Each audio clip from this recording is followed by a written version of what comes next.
y'all. My name is Timothy Lamar Cato III, aka Mr. I Got More to Say. And today, and I know I say special guest all the time, but you know, and no disrespect to any of my previous interviews, but I haven't necessarily been this geeked for an interview in a very, very long time.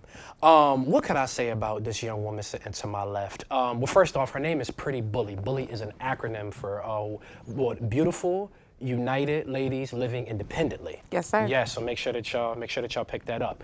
Yes, Pretty Bulli is here with us today.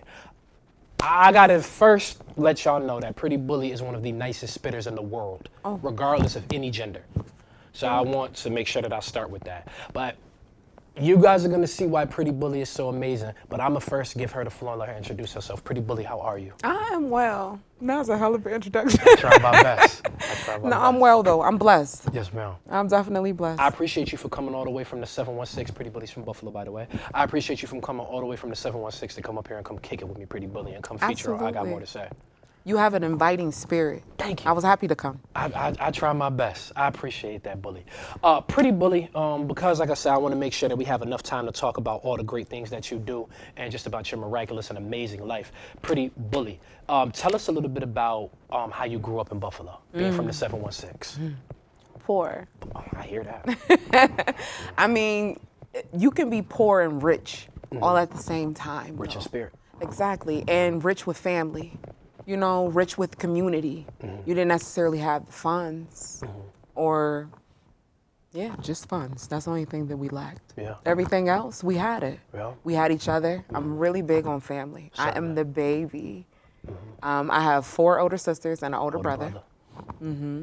And that alone can tell you how my life was. It was dictated. Yeah. Don't do that, don't do this, you can't go there, this the baby, don't, you know? It was a lot of that. Yes, so you're the youngest of 6. And then also too, something I found, something I actually found very interesting, not necessarily surprising, but interesting, is that your parents were married. Yes. Yes. All my life. All your life, your parents are married.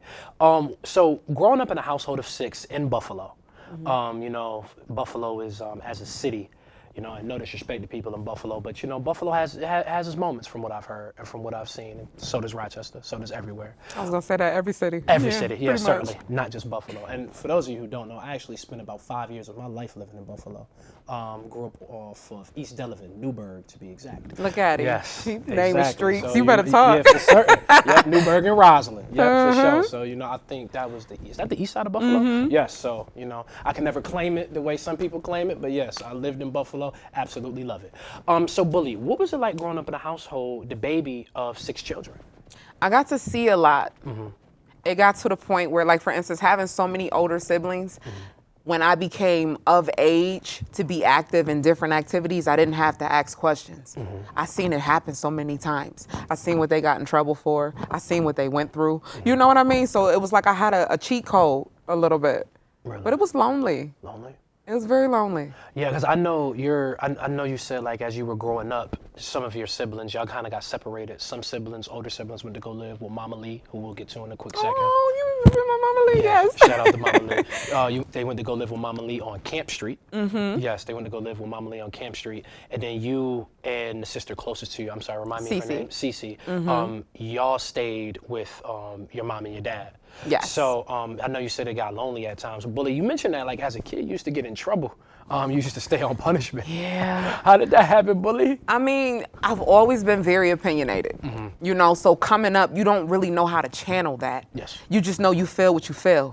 You don't like what you don't like. Yeah. You know, and my ways of communication, I just really got better at this in my adult life. Certainly. So as a child, you can imagine how it didn't sit well with my parents. Like, what you mean? I told you to do something. Certainly. You know, and we come from an era where it doesn't matter if the adult is right or wrong. Oh, yeah. They said what they said. Yeah, I'm from that era, too. You know, and I guess my spirit was challenging to things of that nature. So if I didn't agree with something or if I felt like something was wrong, I attempted to have a voice, and I probably shouldn't have. Yeah, and it was hard to have a voice when, you know, you're told what to do in that kind of household. Absolutely. Yeah, it's very difficult to have a voice, I can only imagine, especially being a young woman, you know.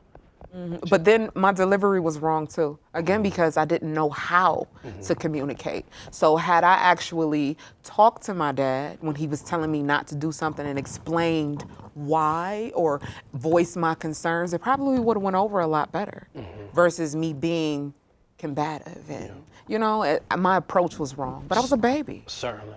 So growing up, it was, you know what, I feel this way and this is how I'm going to deliver it. Pretty and much. This is just how I feel. Pretty much. I respect that. Pretty much. So I ended up in my room a lot. Okay. A lot. Yeah. But I'm happy it happened because that isolation is what put me in a stage of wanting to hear my voice, wanting to record, wanting to write, because it was like that was all I had, was me.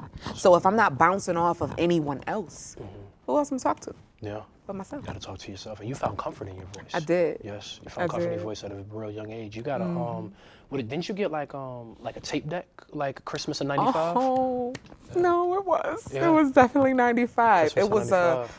a karaoke machine, had the double mics, 2 tape decks with the CD player on top. I was the shit. Like I was walking outside with that, okay? Yeah, for sure. I'm taking this to the boys' houses. We pulling up, re-recording songs. Like, you couldn't tell me nothing Not when at my all. daddy bought me that. That was Ooh, the best man. Christmas ever. Man, shout out to Mr. Is his name Mr. Lee. Franklin? Oh, Mr. Lee. Yeah. Oh, my apologies. But they did call him Frank. Okay. They called him Frank for okay. short. We'll definitely shout out to Mr. Lee for that one.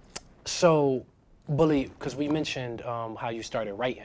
Now, you started off writing poetry, but before we get to your early poetry, we definitely got to talk about Mama Lee. Can you please talk to us about who Mama Lee is? Or excuse me, yes, is, because, you know, spirits, you know, are always here.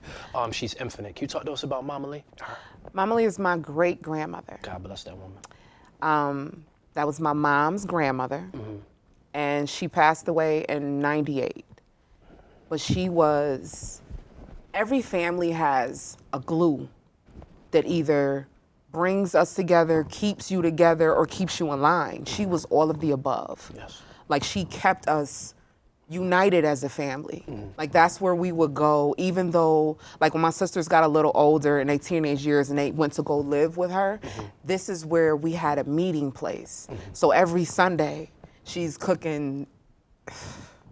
It was like Big Mama's house. You got the cornbread, the greens, like anything you could think of. We picking it in the garden on Camp Street, and that's on the table on Sunday. Like this was our meeting place. Like she was the definition of family for me. Yeah, and you know, you mentioned something. You ever went to, if you know, people, because I didn't have a chance to go to Mama Lee's house, unfortunately. But you said that when people would come to Mama Lee's house, they knew to come correct. Absolutely. You would get fed. You know, Mama Lee was just like really like not only a pillar in you guys' family, and not like a pillar in you guys' family, but she was also like a pillar in the strength of her community as well. Yeah. Understood. She was just a strong woman. Like you knew not to tamper with her. Yeah. She was about business. Certainly. You know, like nowadays you don't have, the kids nowadays don't really respect the older generations.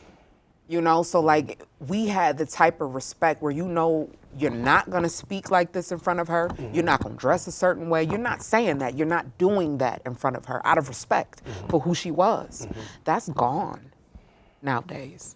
Let me not say that, because you got a few sprinkled. There's a few yous sprinkled in. I'm gonna be on my kids' ass. Okay, Ooh, there's a ooh. few. So let me not say it's completely gone, but it's not enough of it. At all, yeah.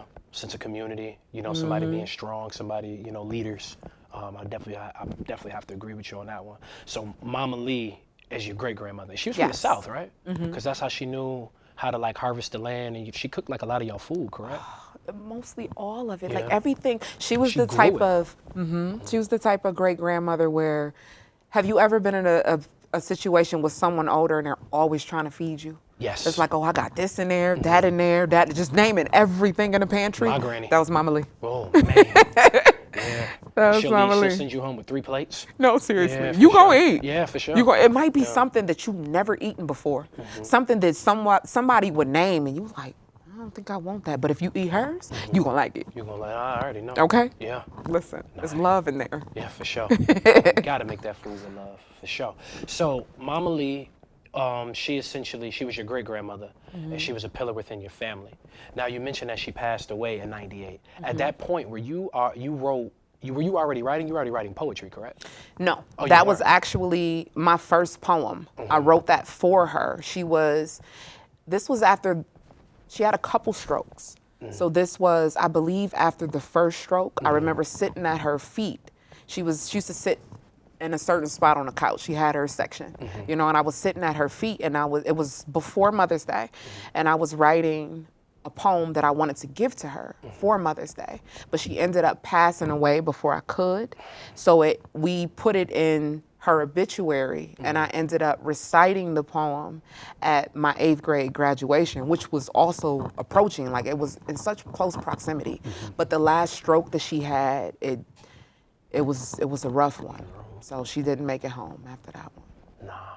And, you know, Pretty Bully, definitely my condolences to you. I appreciate it. Because, you know, I can only imagine how It's a lot. How difficult that was. Yeah, especially when you lose. Man, you know, I always tell people grandparents make you feel grand. No, seriously. That's a different type of love. That's a great way of putting that. That's a great way of putting that. Grandparents make you feel grand. It's a different type of love. It is. You know? It really it's is. Definitely a different type of love, and you know, I could tell that, you know, you physically, because like I said, her spirit is still. I believe her spirit's sitting somewhere here in this room. She is. Yeah. She absolutely is. She's a garden angel, a garden angel for all of us. For sure. Every last one of us. Me and all my sisters. Like, we still have certain days where we talk about feeling her presence or reminiscing. Like, she's absolutely still here.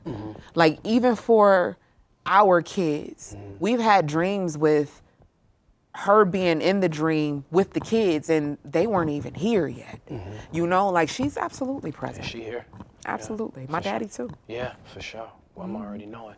Now, Bully, when you read that poem, so you read that poem at your 8th grade graduation, and I remember we spoke on the phone. That was a very hard and emotional day for you. Can you take us through that day? That was rough. It was rough. It was the first, well, especially being so young and unable to communicate and articulate my feelings, that was a lot. It was heartfelt for me to write it. So to read it, and in front of a crowd, for that matter, that was insane. It was a lot. Like, but the school that I went to, it was very close-knit, mostly community. So me going on the stage, and when I paused, I didn't even get to say a word yet. Like, you can hear the whisper. It's like her grandmother just passed. Like, you could hear it. And it gave me enough love for me to keep going. I cried through it, but I got it out. That was rough, though. That was rough. I think that was like the first time I felt something so severe at a young age. I didn't know what it felt like to lose anybody that close to me. So that was hard. Yeah, that was hard. I can only imagine. I relate to you because I never really lost nobody really, really super close to me until I was 21. Really? Yeah, that's when my grandmother passed. Oh, yeah. honey. Ooh, man, that's a rough one. Still is to this day. But Understood. I was gonna say, I could only imagine, because, you know, at 21, you know, I guess I was a little bit more built for life than, you know, the average 8-year-old or 11-year-old. No, 98? We ain't gonna tell all that. Yeah, we ain't gonna tell. Yeah, I'm sorry. You see me looking at my bad. I'm sorry. My apologies. I'm sorry. That's okay. Yes, but for the regardless, whatever age, when I lost my grandmother, I was older than you when you lost when you lost Mama Lee. So you know, I could only imagine how difficult that was. Age doesn't matter though, baby. Because when I lost my father, he passed in 2017, and when I tell you, I still cry every day. Like, age doesn't matter. It's all about the connection you have. Yes, sir. You know? So I don't give a damn how old you are. Yeah. It's gonna hit. Yeah. If that person was significant in your life. Yeah, it's gonna hurt. And honestly, I tell people all the time, you know, you never get over that. I don't care what nobody says. You learn how to cope. Yeah. It's not something you get over. Get over, yeah. You get over things that you really don't love. Yeah. Out of sight, out of mind. Yeah, you don't really love that. But when you have an actual love, a connection, there's never a getting over it. Ever. Nah, I agree with you on that one, but I had to learn that. I've just started to learn that. Yeah. Yeah, I've just started to, like, about the last 6 months. It's been going on 3 years, but yeah, the last 6 months I've really been figuring that out. But when Mama Lee passed, Bully, you probably already had it, but her passing lit a spirit of hip hop, a spirit of writing, a spirit of rapping, a spirit of poetry. How did her passing impact essentially your like I said, your career? Because that seems to me like when we spoke, that's what sparked it. It absolutely did. And I didn't realize that was the trigger of it until later in my career. But when you break it down, that was the first time I put my feelings to a paper. Now, I did like descriptive writing in school and things like that. So shout out to my English teacher, because she was dope too. Yeah. But And shout out to Mr. Bergio. He pushed you to sing. he did. He's the reason I was on that stage. Oh, I love Mr. Bergio. For sure. No, Shout out to him.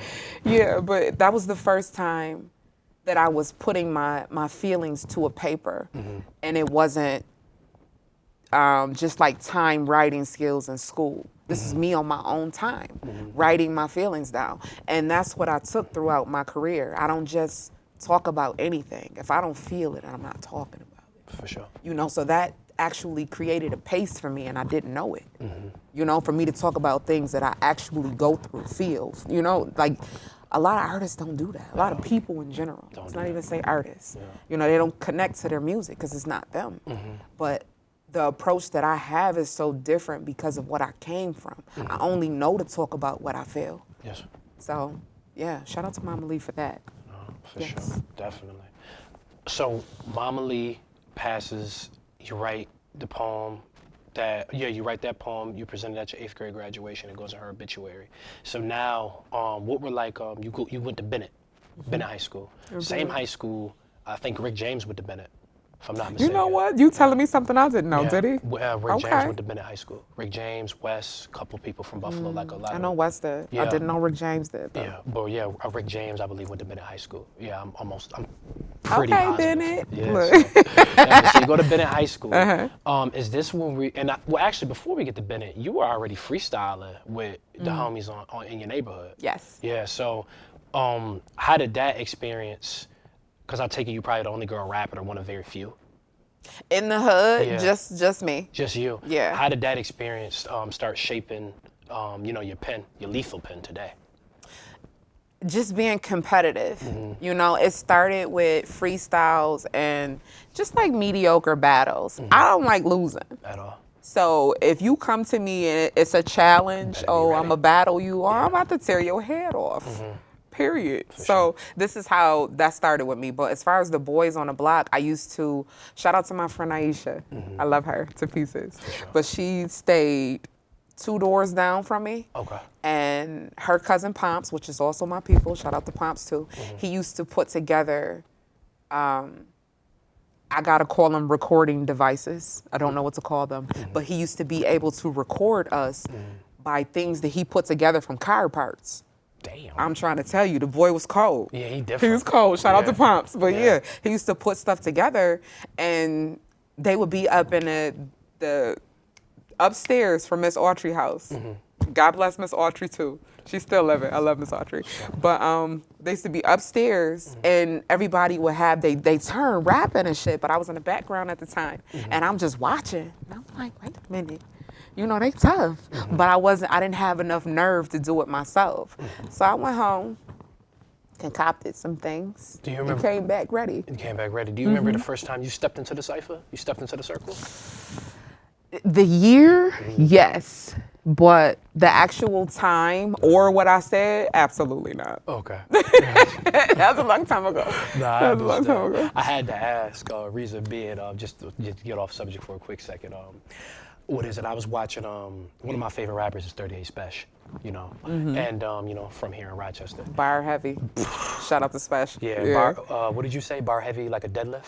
Ooh, you better talk. You be listening. Bar heavy like a deadlift. I caught that one. I was like, ooh, wee, I like that. but definitely shout out to Spesh. And, he was talking about how his first rap, he did when he was 7, and he recited it like on Sway in the morning, like during Damn. The and I was like, wow, like, if I'm not mistaken, I think Spesh is somewhere in like his late 30s, early 40s. I'm like, ooh, Spesh, yo. He got the memory of an elephant. Yeah, for sure. He did it like cadence and everything. I was like, damn. So that's why I had to ask. No, that's what's up. Yeah, I was Spesh, you got me on that. I would actually love to hear a Pretty Bulli and Spesh record. No, that would be dope. Let's speak it into existence. Yeah, for sure. Yeah, Spesh, if you watching, please get in contact with Pretty Bulli Peoples. Hey, Spesh, I love your work. For sure. Look, I'm the Peoples, though. Oh, okay, gotcha. Yeah, well, Spesh, please don't hesitate to reach out. But so you stepped into the cypher 13? 13 years old. So then you rapping, you end up getting into high school. So now, you got about a year up underneath your belt where people know you rap. In high school, they didn't though. Really? Because you figure, I went to a grammar school where it was just like the hood. So the hood knew.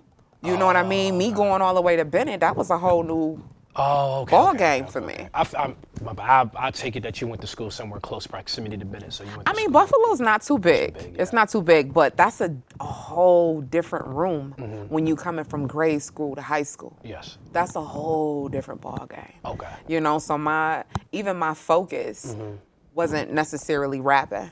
Like I would do it in the lunch rooms if boys was beating on a table. Like I'm gonna invade your space. You know, I want to hear it. You know, like so they started to find out that I did, but it wasn't something that I led with. Because again, that was a different ball game being in high school. Certainly. Yeah. Well, how was high school? How did high school like impact your artistry? Because like I feel like that's when a lot of people probably really start to in their head like, okay, I want to do this for a living. Like I want to be a rapper. I want to be this. I want to be that. Like I feel like that wasn't it for me in high school. That wasn't it for me. Like high school impacted my writing based on my writing skills. So shout out to Miss Cristiano. That was my English teacher. Like she was the one that pushed me and pushed my pen. And truthfully speaking, I didn't really get serious about writing until my senior year. And that was because I was pregnant. Yeah. I didn't have anything else to do. Yeah. You know, I was focused, you know, where I'm going, but home into school. Yeah. You know, so the papers that I was handing in to her, like she actually pulled me to the side one day after class and asked me, why did I waste all these years in high school? She was like, you could write like this and you never. It was like, I was distracted. You know, it was a different ballgame. It was different, but when I only had time to hone in on that, I was able to show her just pieces of what I can do, and I wasn't even really tapping in. Well, I didn't know it yet, but I wasn't. Yeah. But I've always loved writing. Always loved writing. Actually, I want to ask you, what were you listening to in high school? Like, Oh man. Yeah, what was like some of your? Eve definitely. Okay. Was this the first Rough Riders Eve? Yeah. Okay. With the white hair. You know it. On the cover. Okay. You know it. Okay. So Rough Riders. Okay. I was listening to them. DMX Drag On. A lot of DMX. Okay. It was a gumbo with me though, because I like Ashanti and things of that nature. Wu-Tang. Damn. I was listening to anything that was on the radio. Kiss? Because what? First you already album, know. Kiss. Yeah. First album. You Kiss. already know. But yeah. the thing was, I didn't really have the funds to go and purchase music. Yeah. So I was a late bloomer when it came to like projects and things of that nature, because the only music that I had was what I recorded off the radio, and I made my own mixtapes. So I only had like the hot songs that were playing. I didn't have what was on their albums, never heard it. You know, I was kind of late blooming when it came to the artistry of the GOATs. I didn't know. I had what I had. Yeah. I knew I liked them from what I heard. Yeah, from what but you that's did. all I had. Yeah. Okay. Man. So you said a lot of Eve, but you said you was mixed. So there was also some R&B thrown in there too.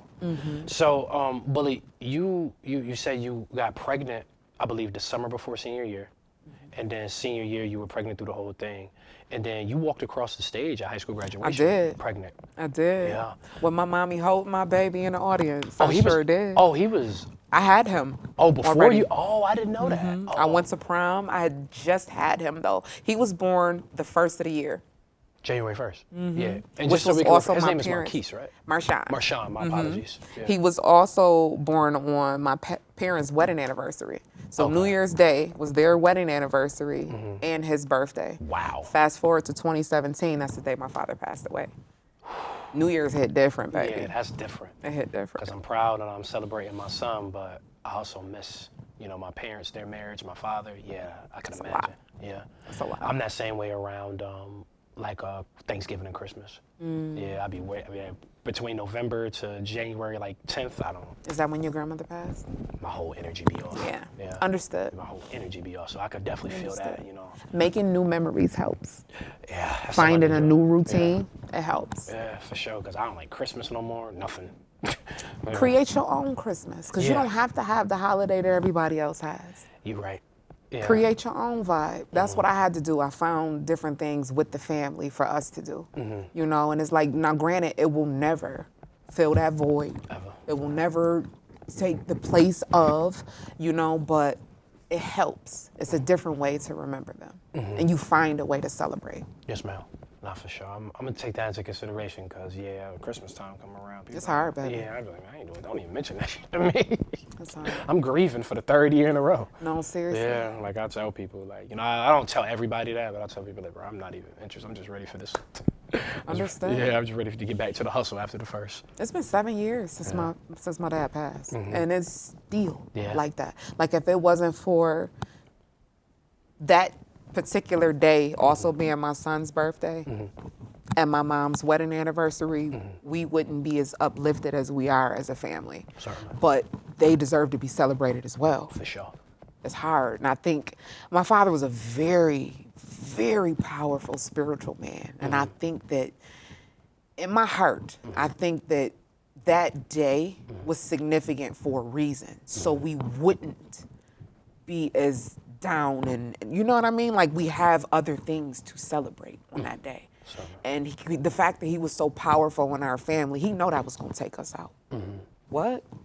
Every last one of us. Yeah. Just no good, okay? It was no good. So the fact that we have my son to celebrate, my mom to cater to, it lightened the load. Yeah. And helps bring y'all together still. I can imagine. Man, well, Bulli, I got something to think about and I got something to do this upcoming holiday season. So luckily, I'm glad we having this conversation now because I got 6 months to figure it out. Or Understood. 5, Understood. So Bulli, you're 18 years old, you graduate high school, you have your son is months old at that. So, but now you are a rapper and you're a rapper. Sorry, I'm trying to think about how I want to word this. So you're a rapper, but you also have a child and you were a single parent. So you got to provide, you got to be a mother, but at the same time too, you have a dream. Yeah. How does one balance that? Like, where were you at 18? I wasn't 18, that's for sure. I was always ahead of my time. I always felt older than I actually was. So I was trying to figure it out. Just trying to figure it out. Like it damn sure wasn't easy, but it was something I had to do. Like I remember being tired as hell, my baby crying. I gotta go to school in the morning, but I don't wanna bother my mom because she gotta go to work in the morning. I'm pacing upstairs trying to get him to go to sleep. Like, damn, you got me getting teary-eyed. But yeah, it damn sure wasn't easy, but there comes a time with certain people where you have to grow up. That was it for me. But yeah, like it was, a lot of people have children or things happen in their life and they still don't grow from it. Like I had a point to prove. Even from the heckling from other mothers in the neighborhood. Oh, she ain't gonna graduate. Look at her, she pregnant. Like things like that, I had a point to prove. Me and my baby gonna be good. Certainly. You know? Yeah. Oh, honey. Nah, I understand, Bulli. Oh, excuse me, I don't, but I could only imagine. No, understood. So yeah, it definitely wasn't, I didn't know who I was at the time either. So that played a huge part. Yeah. It definitely played a huge part.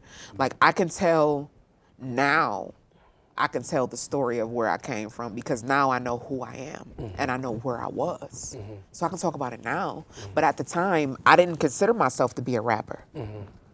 I was just jotting down my feelings in composition notebooks. Yeah. It later turned into music.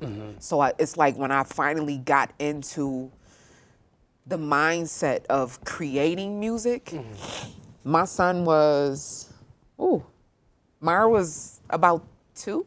I think he was 2. Yeah. Yeah, that was when I recorded my first song. Like hook and everything recorded. Wasn't the first time I went to the studio. No. But the first time I recorded a hook with actual verses, it was to my son's father. Yeah. Yeah.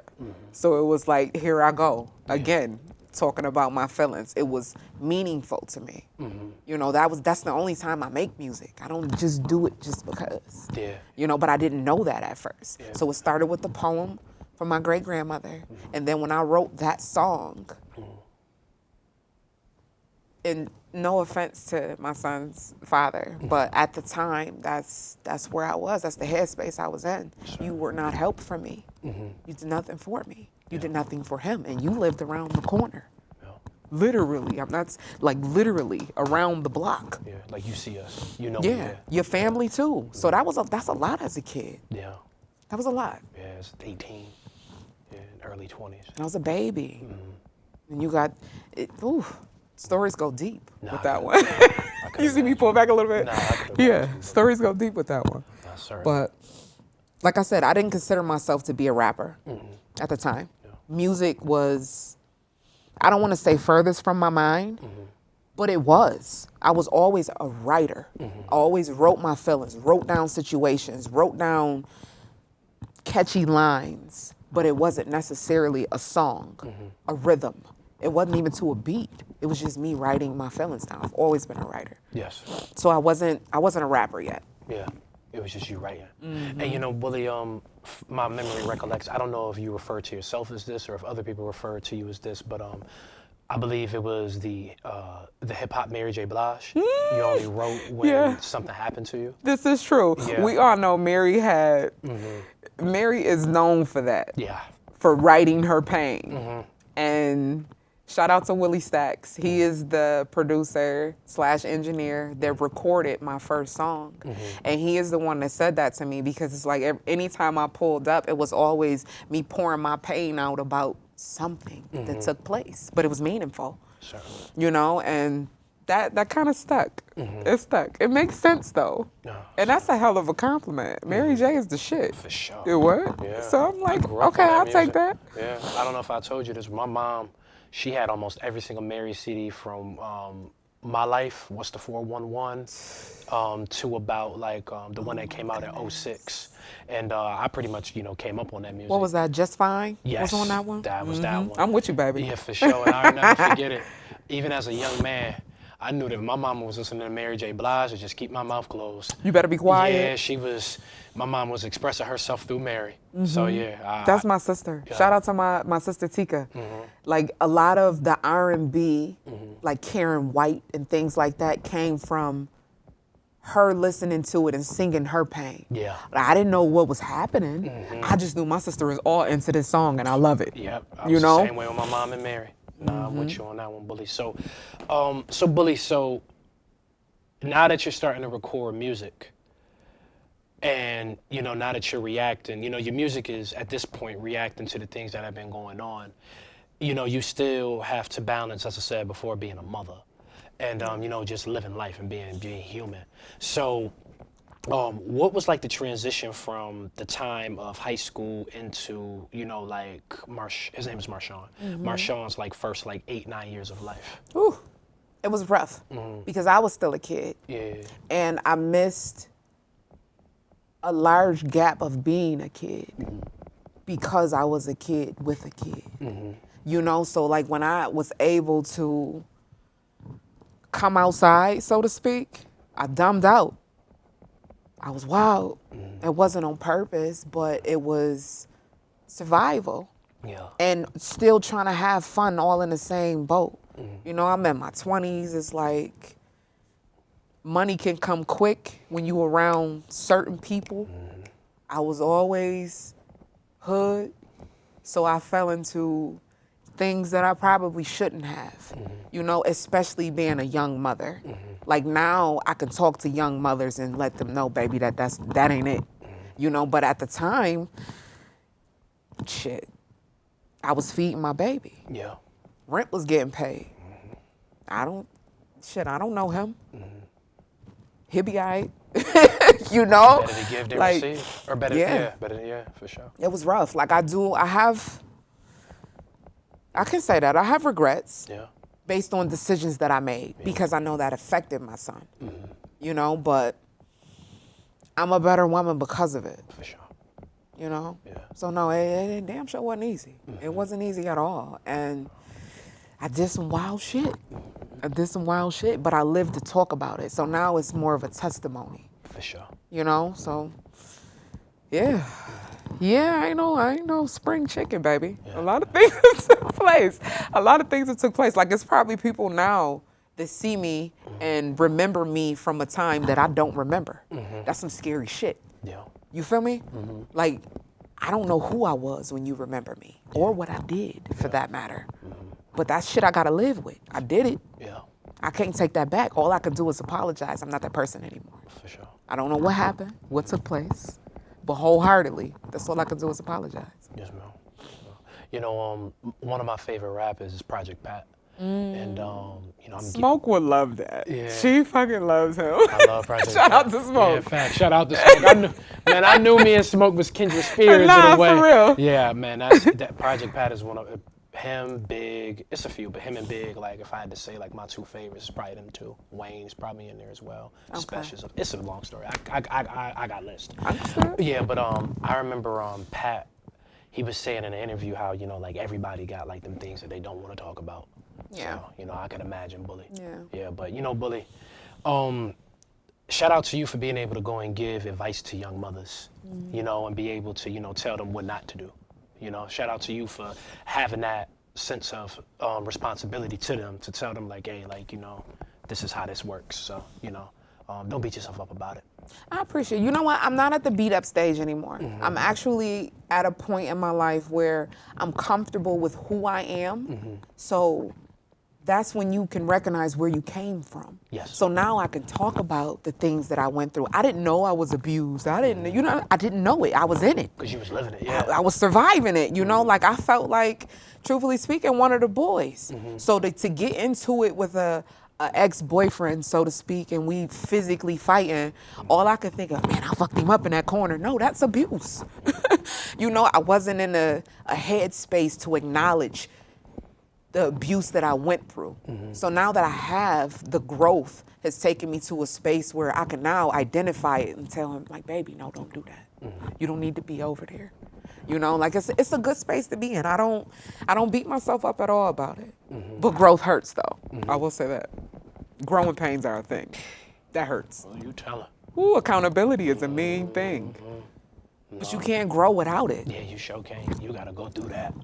You gotta go through that. You know, there's a pastor here in Rochester. Shout out to him, by the way. I think he's running for some government official position. His name is Pastor Willie Lightfoot. He got this book, and That's a nice name. yeah, Willie Lightfoot. nice Yeah, he name. got a great name. I gotta give it to him. Willie Lightfoot Senior, actually. Nice. And you know, Willie Lightfoot, in his book, I forgot exactly what the name of his book is, but I remember reading it, and he was talking about how, you know, our pain is supposed to fuel us to become better, and it's supposed to fuel us to become stronger and become wiser. He was like, you know, pain is rough, you know, like he didn't ignore that in his book, but he mentioned about, you know, how, you know, pain is should be taken, like I said, a negative feeling and turn it into a positive.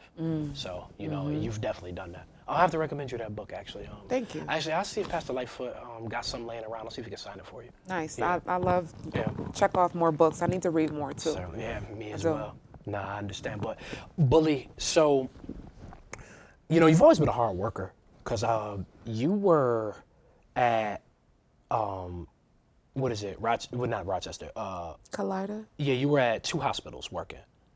So you were at General and you were at Children's in Buffalo. And you used to work from 9 to 5 and then work from 7. And then that same day after 5, you go to work 2 hours later at 7 until 3. Yes. And you did that for about a decade. Oh, man. Right? It was a long time. Yeah. It was definitely a long time. Honestly, And at this point, when you started doing that, I'm sorry to cut you off. You're okay. I'm sorry, I forgot your daughter's name. Kayla. Kayla. Kayla was born at around this time, correct? Yes. Yeah. I was actually working at Buffalo General when she was born. Yeah, so, Bulli, so you got roughly, you know, like a 10-year-old son, and then you have, a daughter now. And then you working all these hours. What was that experience like? On top of being a rapper. It was a lot. I mean, you don't know what you can stand until the pressure is on you. You know, it forced my son to grow up sooner than I would like him to, because I had to put him, and I won't say had to, I put him in a position that I wish I didn't. Like, I needed him to watch his sister while I did all of these late hours. And, you know, it was a lot of regretful things took place. you know, because I wish I didn't have him in that space. Because now, and I actually wrote a song about that. It's not released yet. Like, I told him, I wrote a song to him, apologizing for my life, basically. Because just to be honest, he was with me through everything. From the time I left my mother's house until the time he left my house. So you saw everything. Every relationship, every job, every late hour, like he saw everything. He was in the studio with you. Yeah, playing his little sweaty Game Boy while I'm in the studio trying to figure some shit out. You know, like my baby was with me the whole time. So it's like, I put him in a position to grow up faster than he needed to. And I could see that now. I couldn't see that before. You know, so those long hours. I don't know how you did that. 9 to Shit, 5. I don't know how. I just remember being very tired. But I knew I had to do it. Rent had to be paid. Car note needed to be paid. It's like you have over $2,000 in bills, and that's only in the inside of your house. That's not your V outside, the insurance, the gas. There's none of that. Like, and nobody's doing this but me. And what was your position at those two respective positions? I started off as a monitor technician, watching the cardiac monitors at Buffalo General, and which also included phlebotomy. So my position at Children's was a phlebotomist. So I was just kind of dual status, doing both. And that's how you had to pay the bills, and you had to work those super. So what is this like about? It's about 65, 70 hours a week.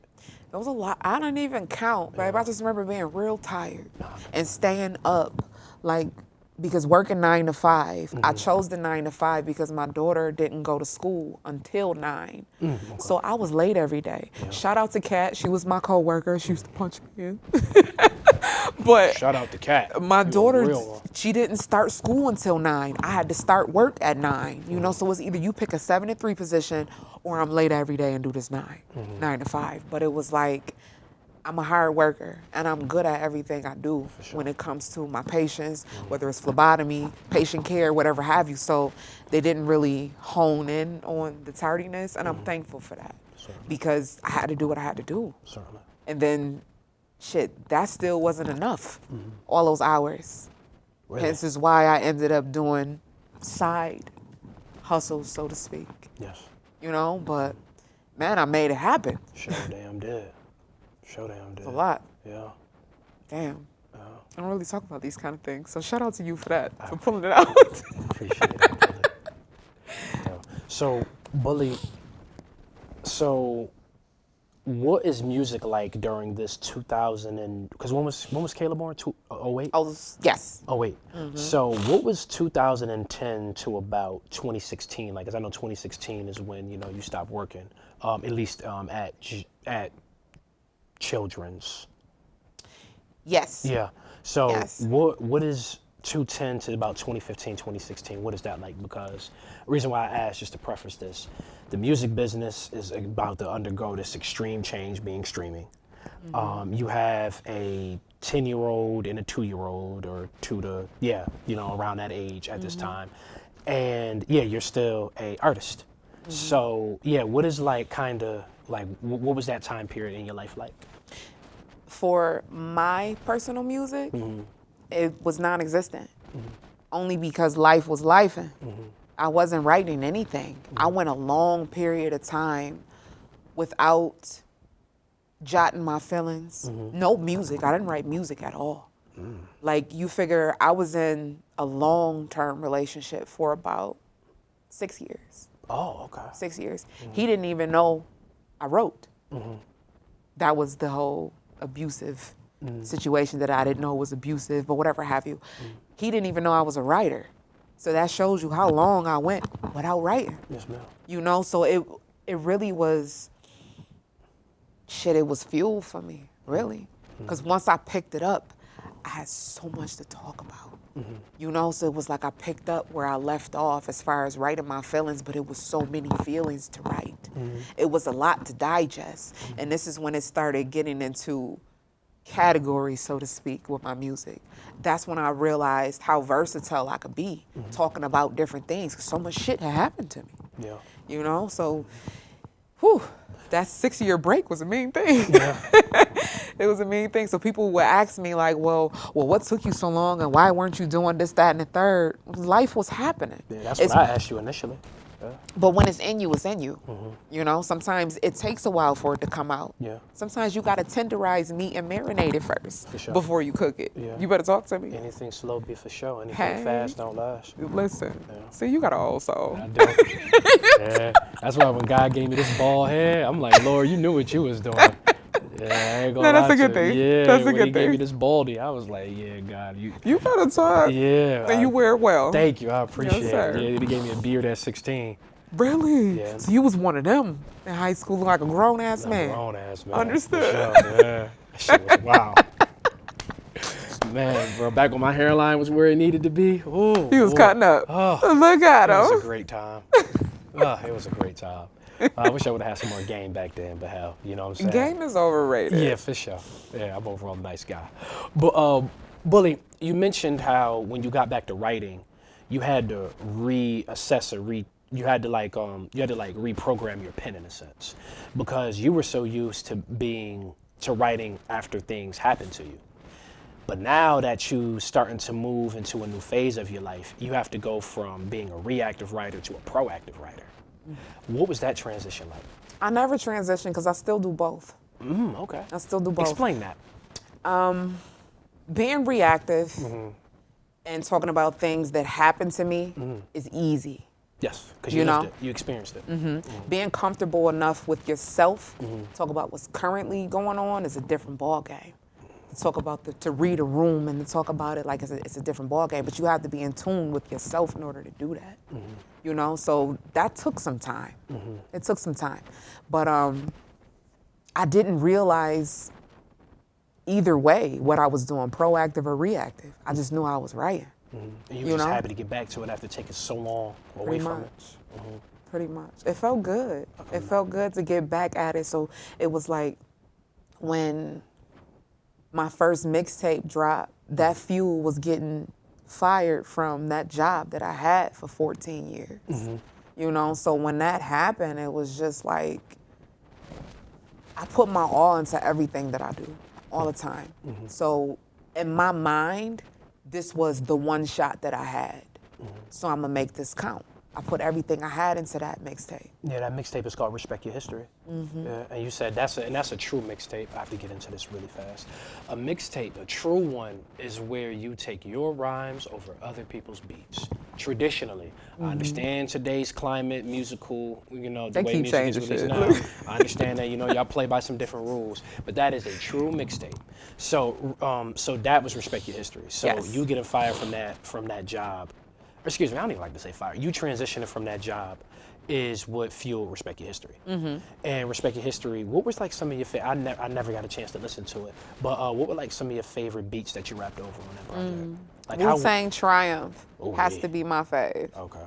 You know what? I got tangibles for you. Okay. I got tangible I need 'em. CDs I need of 'em. all my projects for you. Yeah. I got that. I got the Bully album in the car. You better Yeah, talk. I got No, it that's what's signed. up. Yeah. But I stream it so you can make the money off of it. Understood. Yeah. I appreciate you. So I Oh, stream. that's 2 times. I respect Yeah, that. I try my best. Well, shout out to you for that. Appreciate it. Yeah, That's good shit. Bully, I try my best. So you said Triumph was one of your favorite beats. Any other beats that you can remember vividly? Banned from TV. Ooh. Listen, I was trying to pick heavy joints. Ooh, Banned from TV. Lord. That's a Nori. Bully, I have to listen to your verse on that. But what Wayne did Banned from TV on It was insane. Yeah. It was insane. Easy motherfucker, easy with the hating, bitch. I'm in the building, you just decorating. I'm like, Lord. See, and Yeah. those are the type of songs that made me choose those beats. Yeah. Because I wanted to pick beats that was like when I heard the song, like, wait a minute. Like, how did you feel when you heard Triumph? When I first heard it? Insane. Yeah, I was 9 when I first heard Triumph. So were you like feeling hip hop at the time? Yes. I felt hip hop in 2nd grade. That's a powerful song. I went to Catholic school, and my mom never really. She tried to hide some of the real world from me, but my mom used to buy me the CDs because that's back when physicals were still out, and my mom bought me 3 CDs: Tupac Greatest Hits, the double album, the one that went diamond. By the way, Tupac is one of only, I think, 2 rappers to have a greatest hits album go diamond. The significance of that, he had an album sell 10 million units of music that people already heard before. You like an encyclopedia. Yeah, because I love it here. people kill me when I be seeing these young bulls disrespect Pac. But Yeah. she bought me Tupac greatest hits album, NWA Straight Outta Compton, and it was like this mix CD with like Coolio and the Fat Boys and shit on it. Shout out to Okay. Coolio, rest in peace to him. Shout out to the Fat Boys too. All And dope. yeah, and All I dope. remember I would go to school and I would just write like different things surrounding like the hip hop that I was listening to at 9 years old. I'm listening to things that was made 10, 15 years before I was born. And I remember I had wrote NWA on like a class project. Like they said, hey, yeah, make a cover for us. I just wrote NWA in big letters and I just put my name on it. So was I taught by a nun? No, I wasn't taught by a nun at this point. The teacher wrote home like, I just wanted to let you know that Cato might be listening to things that, you know, your household may or may not want to Ooh, she ratted on you. She ratted on you. Because she was worried. But my mom bought me the CDs. You see what I'm saying? Understood. So Mind your business, Yeah, lady. exactly, like X was saying. So when she, so when my mom was like, he's like, you really like this hip hop thing, don't you? I was like, yeah, ma, I do. I was like, she seen it at a young age. I was like 8. Nice. But when I first, but back on topic, so yes, I was feeling hip hop, you know, significantly.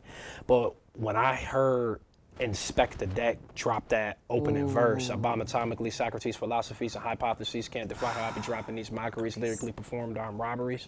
When yeah, that was wild. When I heard him rap that, I didn't necessarily know what he said. I didn't necessarily, but I knew that it sounded phenomenal, and I knew that whatever he did something that was that up until that point lived on and will continue to live on. So yeah, when I first heard Triumph, I just remember running back that first, was it 3 bars? That first, yeah, it has to be 3 or 4. I don't know. About 4. Yeah. About 4. About 4, okay, because Yeah. people count bars differently. But them first 3 or 4 bars, I just remember running that back. So Yeah. yeah, when I first heard Triumph, oh Lord. Crazy part is, it's funny that you said that because I didn't understand what they was talking about. I just knew I loved it. Yep. I had no idea until, I didn't understand Wu-Tang until I was at an older age. Yes. But I knew I loved it. It was the sound, their charisma, the way they worked together. Like I loved everything about them. It wasn't until I got older, it was like, damn, what'd he say? Yeah. Now I'm running shit back, you know, it hit a little different. Ghost is the hardest one to follow in there, but Ghost to me is the most time. No disrespect, because I know Wu-Tang, y'all all love each other, but Ghost is my favorite. Ghost is amazing. Yeah, the way He's- them he's a- non-sequiturs, the way he tell a story when the lines don't even match up is absolutely insane. I still don't know what he's talking about on Nutmeg. Understood. Yeah. Understood. I think my fave I don't even have a fave out of Wu-Tang. But if I had to choose, it would be Meth, Yep, Bobby Digital, or... RZA. For those of you who don't know. Right, my bad. Yeah, all good.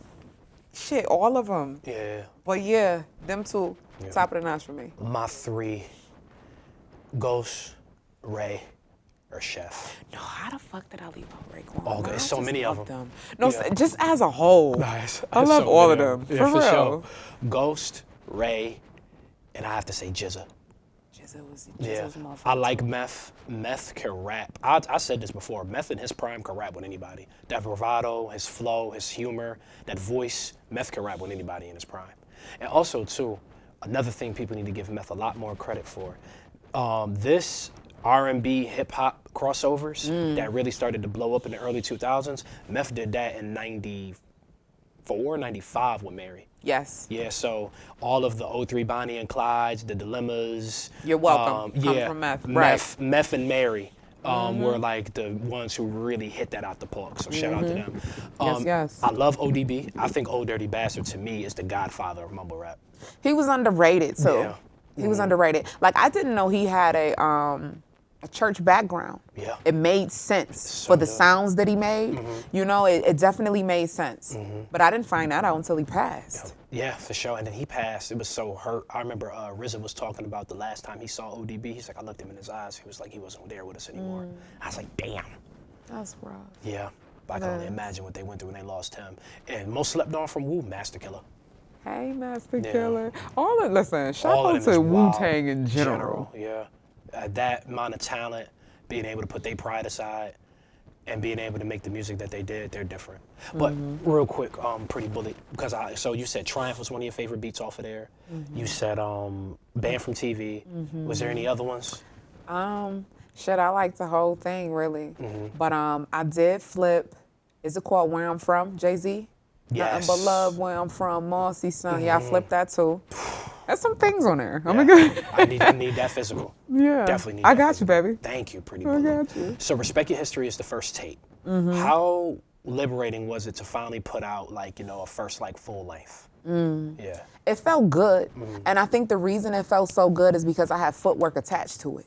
Explain. It wasn't just, for instance, now we're in a digital era where you put something out, you push a button and let it fly. It's all over. Nah, I set a release date. I literally had to print out every copy on a broken laptop. It was only half a screen. Yeah, you told You me. know, you can only pop out one at a time. I printed out my little cover. I made it on my phone. And it might have been an Obama phone. I ain't gonna hold you. It was a lot happening, but I had to make it happen. So I printed them out, made my little cases, bought the little package of the slide joints from Walmart, and I was out here passing them out to people, selling them for $10. The hustle was different. You don't have to do that now, but I still love that aspect of it. I still do that now. Yeah. I still push my CDs now. For sure. You know what I mean? But back in that time, if you're not in somebody's face, they don't know who the fuck you are. Excuse me for cussing. No, But yeah, they don't. I got more to say. Say how you But feel. yeah, if you're not in somebody's face, they don't hear you. They don't know who you are. So that Master P out your trunk action was needed. So it not only did it help me see what the hustle was and what was necessary, but it made me closer to my own project. Yes, ma'am. Because right now, they just release stuff. Let it out. People dropping a project this month, a project that month. I ain't get to digest the first one. I don't know a single off of that. Yeah. You feel what I'm saying? They don't work music anymore. Yeah. I was able to actually work it. A lot of the music today, I call it microwave fucking. That's what I call it. That's very accurate. Yeah. That's very accurate. That's what I call it. Damn. That's All what I right. call it. And some artists it works for. Some artists, Yeah. Spesh is another one. Spesh, I think between 2018 to 2021, I think released somewhere in the mid-20s, the amount of projects. And a lot of them were good. Am I biased? Sure. But, some people are like that. But then you got people like Pusha T, who I also love. Push do every 3 years, and it's phenomenal. So, the microwave fucking approach to, releasing music, it could work for some people. Yeah. But I don't think it works for most people. Yeah. Understood. But you know what? Most artists, they try to follow suit with what they see other artists doing. Yeah. That shit don't work for you. Yeah. You can't apply something that somebody else did and think it's going to work for you because it worked for them. Yeah. See, I'm not that type. In artistry or in life in general, I'm going to figure out what worked for me. So me dropping that often, that don't work for me. I'm talking about my life, what I feel, what's happening to me. If it's not happening at that fast pace, I'm not dropping at that fast pace. Period.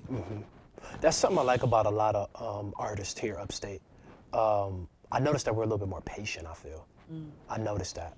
Once again, I got to go back to it. Spesh mentioned this. He said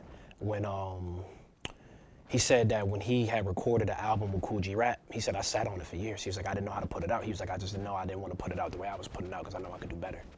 Yeah. Understood. There's another artist up here named Golden. She's from here in Rochester. Shout out to Golden, by the way. You told me about her. Yes, Golden. Y'all would be nice on a song together. Well, man. hi, Golden. Yeah, for sure. I need to make that happen. Understood. Yeah, I need to make that happen. But Golden, she would even tell me, she told me when she recorded her album, she did it in the night, but it took I think a year or two for her to be able to just get it to that point where she just recorded it in the night. You see? So, Understood. yeah, I feel like, up here, upstate, our artists, from what I've noticed, and I haven't been many places, but we seem like we're definitely a lot more patient. Quality over quantity. For sure. Yeah. Big facts. But I ain't gonna lie to you, Pretty Bully. I think we have both. It depends on the artist. Facts. You're right. It definitely depends on the artist because you got some artists that create a different style of music. So putting it out at a fast pace doesn't take away from who they are, Yes. what they stand for, or what they're trying to do. You know, you can have it come out fast. Yeah. It's most of the time the music has a bop when you do that. Yes. You know? Yes, ma'am. Like bop music, that's not going nowhere. Yeah, Everybody want to bop. for sure. You're right about that one. That'll always have an audience. Gotcha. So, Bulli, after 2017, when you did Respect Your History, was it Duffle Bag Bulli? No, Duffle Bag Bulli came later. That was the next one was Dope Chick No Soda. Dope Chick No Soda. I know I was forgetting That one. was another mixtape off of all industry beats. So just to be honest, that was me trying to keep myself afloat. Really? Okay. Because I dropped Respect Your History and I made a promise to myself that I wasn't gonna let up. I'm gonna drop every year, at least minimum every year. Something, yeah. You know, so And that's respectable. Dope Chick No Soda came about from what is now called Bars for Breakfast. I was always sitting in my car spitting something to somebody else's beat. So I took those and formulated a project and added other ones to it. Okay. So that was Dope Chick No Soda. And then that was, after Dope Chick No Soda came about, following that, was it, no, Not a Barbie was a song. Yep, but that was a single. That was a That was single. how I came Okay. back outside, because that was right after, during COVID. Can't during even say COVID. after. Yeah. It was during COVID, and that was me releasing something to my own beat, putting it on digital That was platforms the because I first hadn't song did it. that was ever on digital platforms. Yeah. Other than that, it was me outside with mixtapes. With mixtapes, yeah. And you know, Bulli, it's interesting to hear you talk about that, because this was something you had a conversation about. I was like, Bulli, the game had exploded at that point when streaming came out. You know, streaming 2016 when Apple Music launched. When Apple Music launched in 2016, the music industry wasn't profitable for about 16 years. Apple Music releasing their platform, and then of course Spotify opened up the floodgates for so many artists to be heard.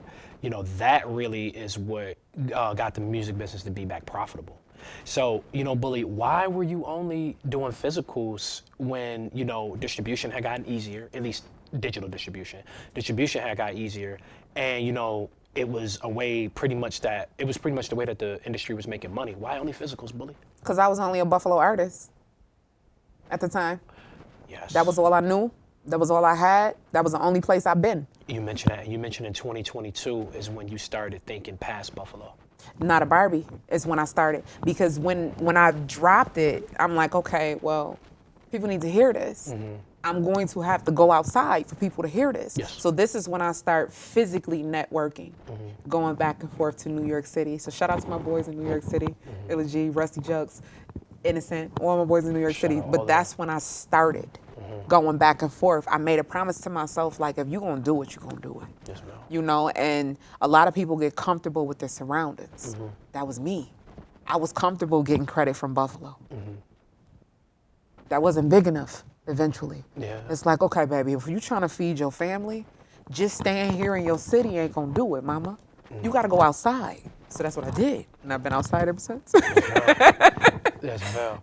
So you said Not a Barbie was the first single on streaming platforms.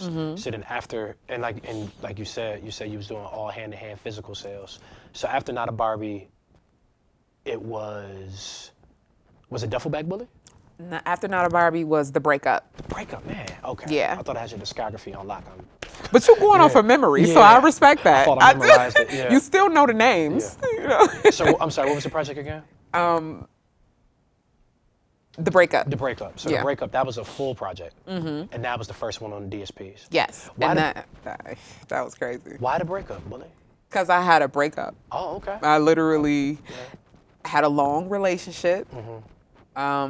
Damn, this is another 6-year relationship. I don't know what's up with the number 6.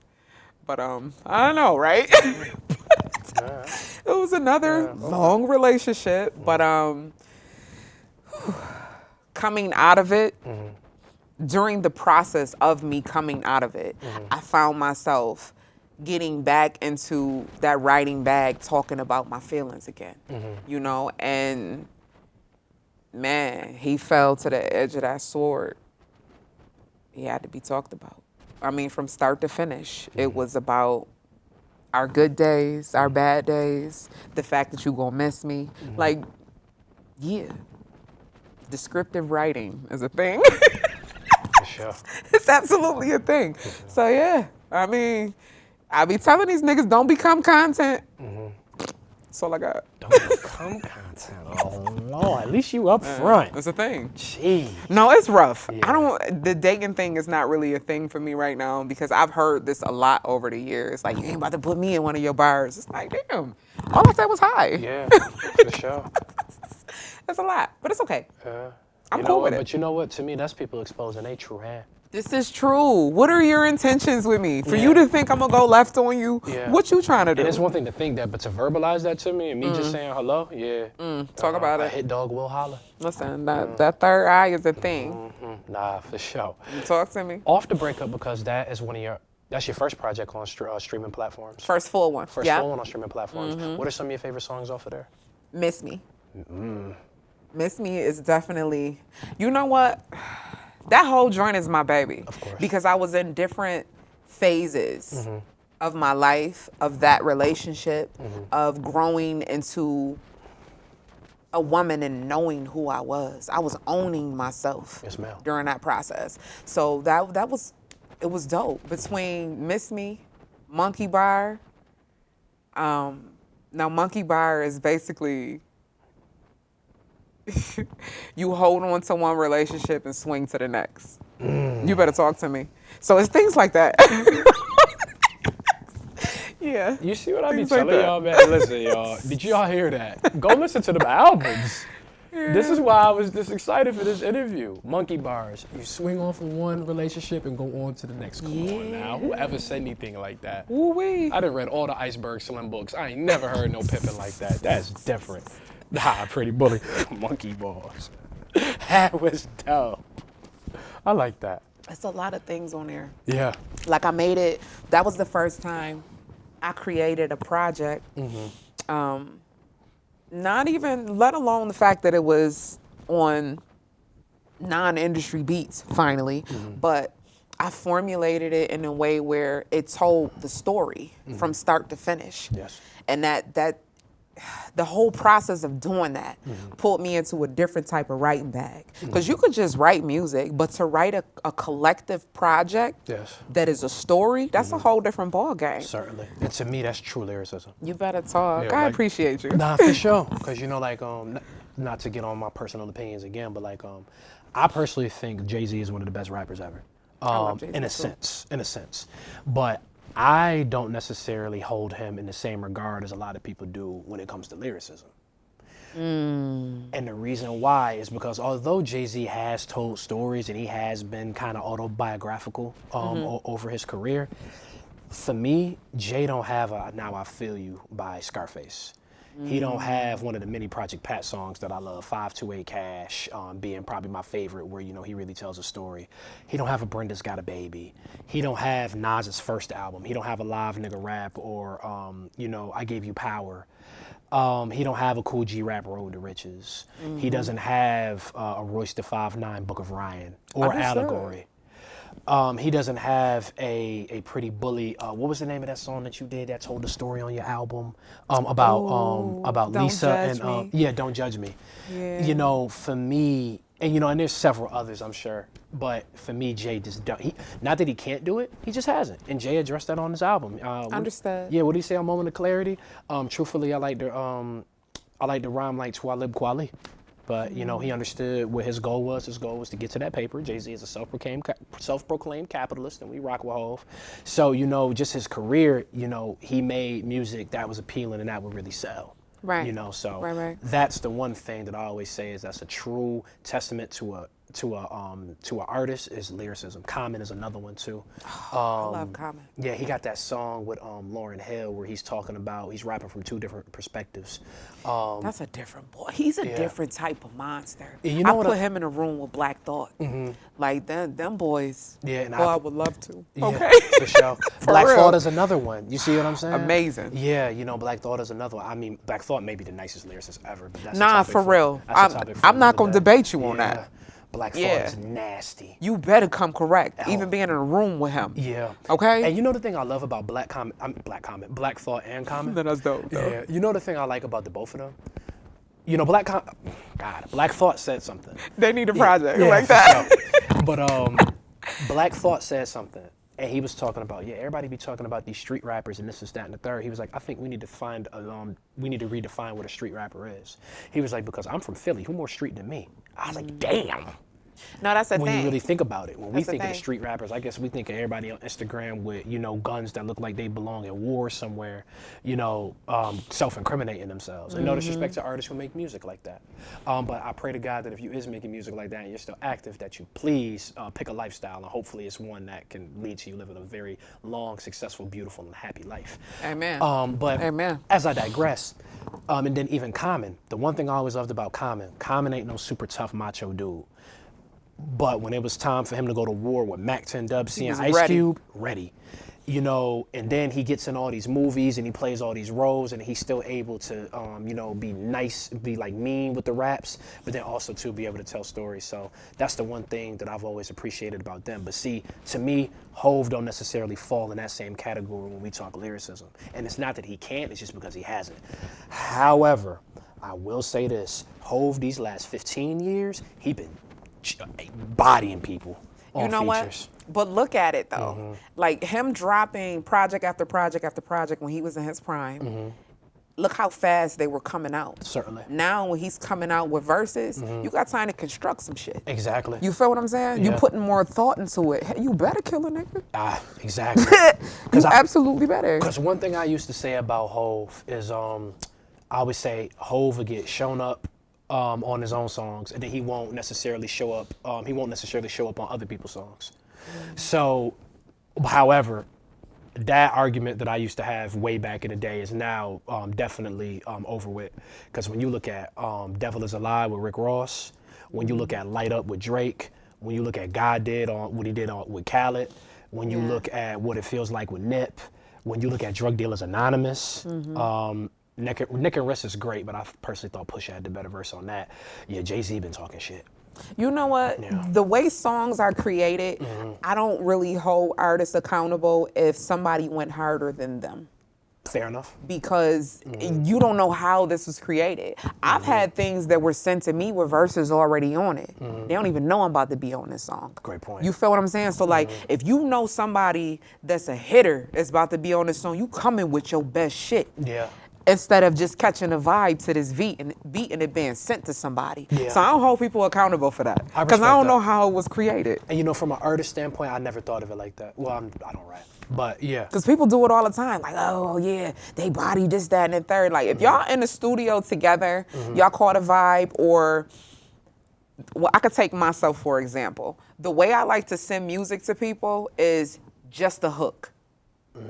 We catch a vibe together. Yeah. You come what you come with, I come what I come with. Same concept. We meet in the middle. Yeah, and as long You as we feel what I'm both saying? come Yeah, at because you our- could yeah. tell when a nigga trying to out rap you on your shit. It's like, okay, bro, you just wordy as fuck trying to, you know what I'm saying? Yeah. Just catch a vibe. We sure. don't need all of that smoke. Yeah. You do what you do, I do what I do. We come in the middle. Exactly. We just both work hard on this project, and naturally, that's going to make the best music. Now I can respect that.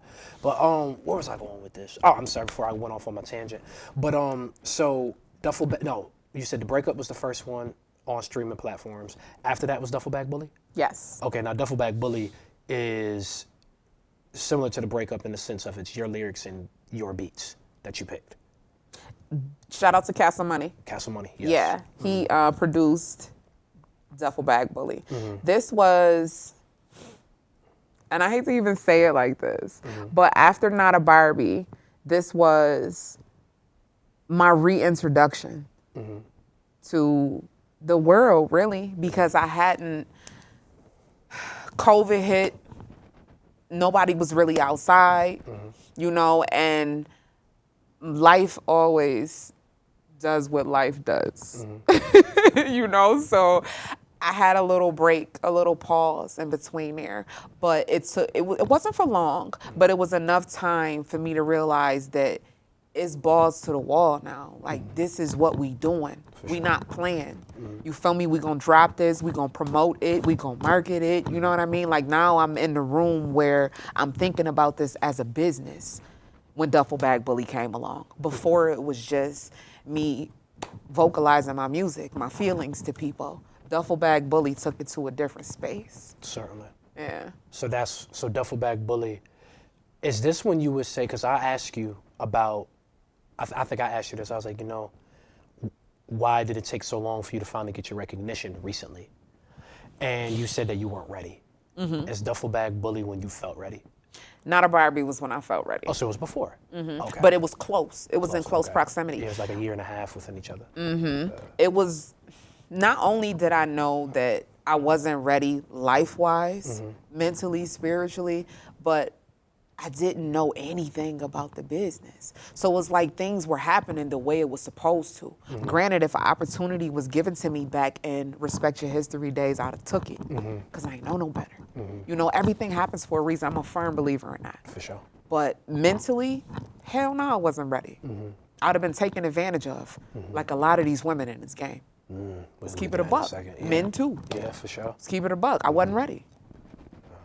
People were giving me opportunities, offering me to come to sit in studio sessions, but again, I'm one of those people that if I can't put my all into it, I'm not doing it. And I know I still had young babies at home. I'm working mad hours to stay afloat. So I'm going to the studio to sit while y'all smoking and drinking and shit, trying to think of a plan. I ain't got time for that shit. At all. I wasn't ready. We come here to work. Yeah. Period. For sure. I wasn't ready. And it wasn't a clear pathway to success, and I knew once I put that footwork in and started that grind, it was gonna happen. Yes, I've always known that, and I knew I wasn't ready to take it to that space. But when Duffle Bag Bulli came around, she was ready. For sure. Was absolutely ready. I just love to hear just the triumph. I think that's a big word when it comes to your life and your career is triumph. Ooh. So after Duffle Bag Bulli, we have the current album, Then and Now. Because we spoke about not being ready, and Then and Now, you definitely, you already ready before. So Then and Now, I was actually gonna ask you about how the album came about, but before we do that, because Then and Now came out It came out last year. No, in March. In March of this year, okay. So before we even get to that, let's talk about when you started to break outside of Buffalo. So you mentioned them earlier, Castle Money. Excuse me, before we even get to Castle Money, shout out El Biz. Yes. Busy. Because everybody I talk to in Buffalo that is in this hip hop music media thing to any capacity always has nothing but great things to say about El Biz. I remember when I first heard El Biz, he had did a remix to what is it? Nobody Beats the Biz by Biz Marquee, and I was like, whoa. That's his favorite. Yo, he is his favorite. He went crazy. Then he followed it up, double back, and did Woo-Ha. Yeah. I gotta give El Biz his credit. I stay busy. He sure ain't lying. But I remember you said you got connected with El Biz, and El Biz linked you to Castle Money, Castle Money Beats. And Castle Money Beats, I'm sorry, I don't mean to tell you a story. No, you could. He's the one who linked you to, was it somebody, the demo battle? The demo battle on Shade 45. The demo battle on Shade 45. So, Bulli, can you talk about that process and that experience? It was crazy. We actually, I was on there for 4 weeks. And you basically bring a track that you feel can go up against whatever's coming. You don't know if it's male, female. You don't know what type of track, what type of vibe. You just basically picking a track that you like of yours. It doesn't have to be anything that's released. It literally can be just a demo. And I was on there for 4 weeks. I didn't have any female competitors. The 4th week was it was funny. You were supposed to get, I think it was 5 votes or something like that, the best out of 5. You had already won. I had 3, but he kept going, and he wanted to do a little more, and he ended up getting the next 2 calls. But shout out to him. Shout out to him. But either way, You won. I was on there for 4 weeks. She won. And man, And I put that in my... You fouled for hoeing Pretty Bulli out. Listen, people gonna do what they do. That's another thing. You can't control what other people do. But that was trifling. But it is what it is. But you know how I seen it? That young man got his shine. I was gonna get mine anyway. For sure. You feel me? He got his that day. So kudos to him. Shout out down. Yeah. No love lost. Yeah. It's positivity in everything. Facts. So it was for 4 weeks.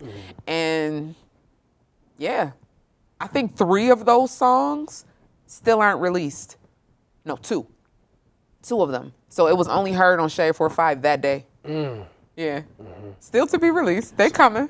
And Castle Money Beats connected you with somebody at Shea 45. What was his name? Or did this come later?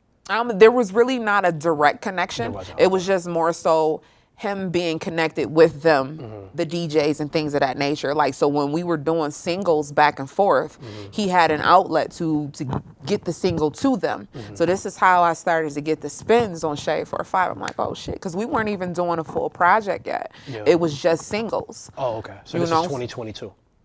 Yes. Okay. Yeah. That sounds about right. 21, 22. 21, 22. Yeah. So we did Who You Talking To? I'm Really Nice. First. And then we decided to do a project. Okay. So the project wasn't even formulated yet. And this is Duffle Bag Bulli. Bulli. Okay. So you go on Shade 45. You were on there for pretty much a month. Yeah. Yeah. So you a month getting spins on Shade 45. I'm sure it's phenomenal.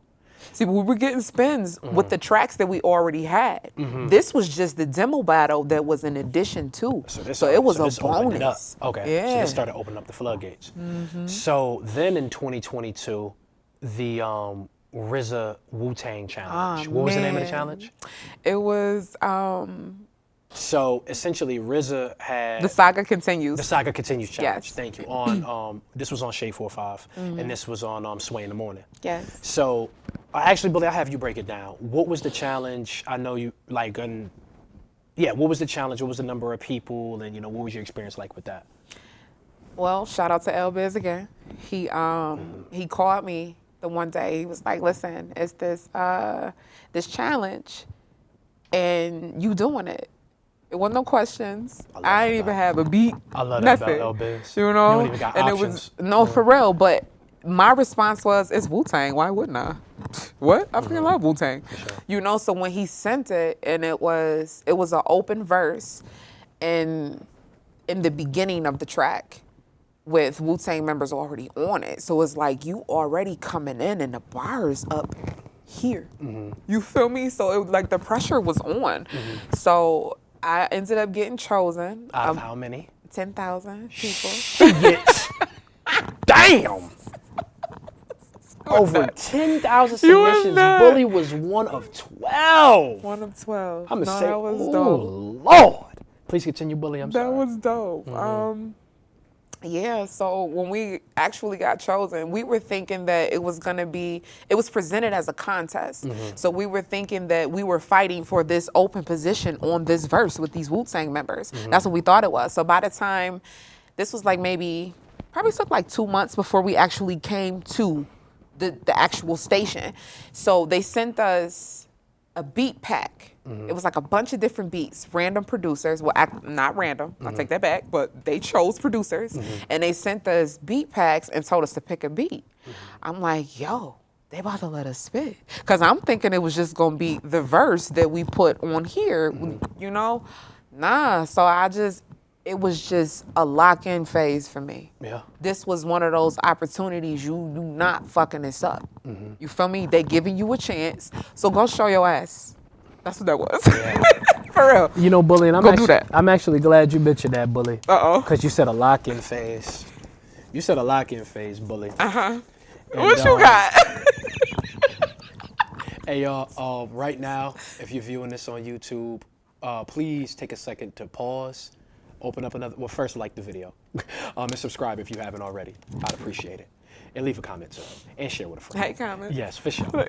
But take this time right now to go pause this episode, open up a new browser. Open up a new tab in your browser. Go to YouTube and type in Wu-Tang Saga Continues, Sway in the Morning. It's a 42-minute vid, just so y'all can see exactly what Bulli did to that beat.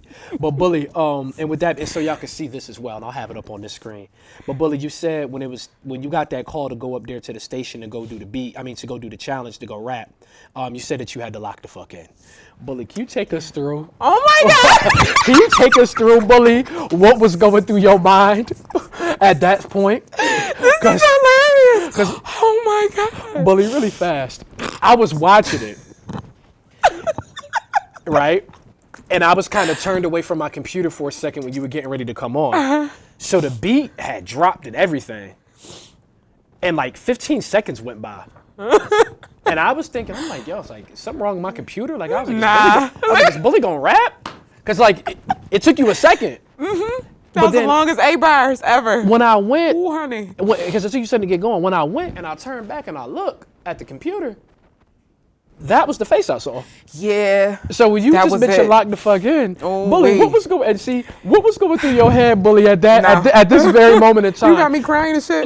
Because the minute, a split second after I captured the screenshot, you kind of shook your head a little bit and snapped out of like whatever daze or trance you was in, and yeah. So Bulli, walk us through. This is crazy. No, this is one of them. Like, okay, what happened was shout out to 12-4. Okay. He made the beat. Shout out to him. Now, the way the beat was made, it's like it was 8 bars in the beginning of it where I was going to introduce myself, where I was from, projects that was coming. Shout out, I Stay Busy. There was a whole bunch of shit I was gonna say. For sure. They had me standing directly next to RZA. That wasn't in the ball game. Heather B was in the cut. Yeah, because RZA stood next to you because there was supposed to be another MC next to you, but somebody didn't make it. He was from Canada, and it was around the time that they was having those fires and things like that. Yeah, so he couldn't make it, and mind you, I wasn't even supposed to go last. Sway told me, I think I want to say it was like number 6 or number 7, something like that. But as we got into that room, the number changed. My number got called, it wasn't me. So then, like, when he went to commercial break, he was like, I want Bulli to stand next to RZA, no pressure. So now I'm going to walk in my spot. My everything is sweating. What? I was nervous as shit. I was nervous as hell, but I got over there and it was like everything that I had, that I prepared to say, fuck all that. Because you get to stumbling over your words when you're nervous. Hone in. You know where you supposed to start these bars, bitch, wait for it. They gonna wait on it today. Yeah. That's all I had. That's all I had. I had to lock in. Yeah. Oh my God, you really took the picture of it. Yes. That is insane. Can I have this? Yes, ma'am.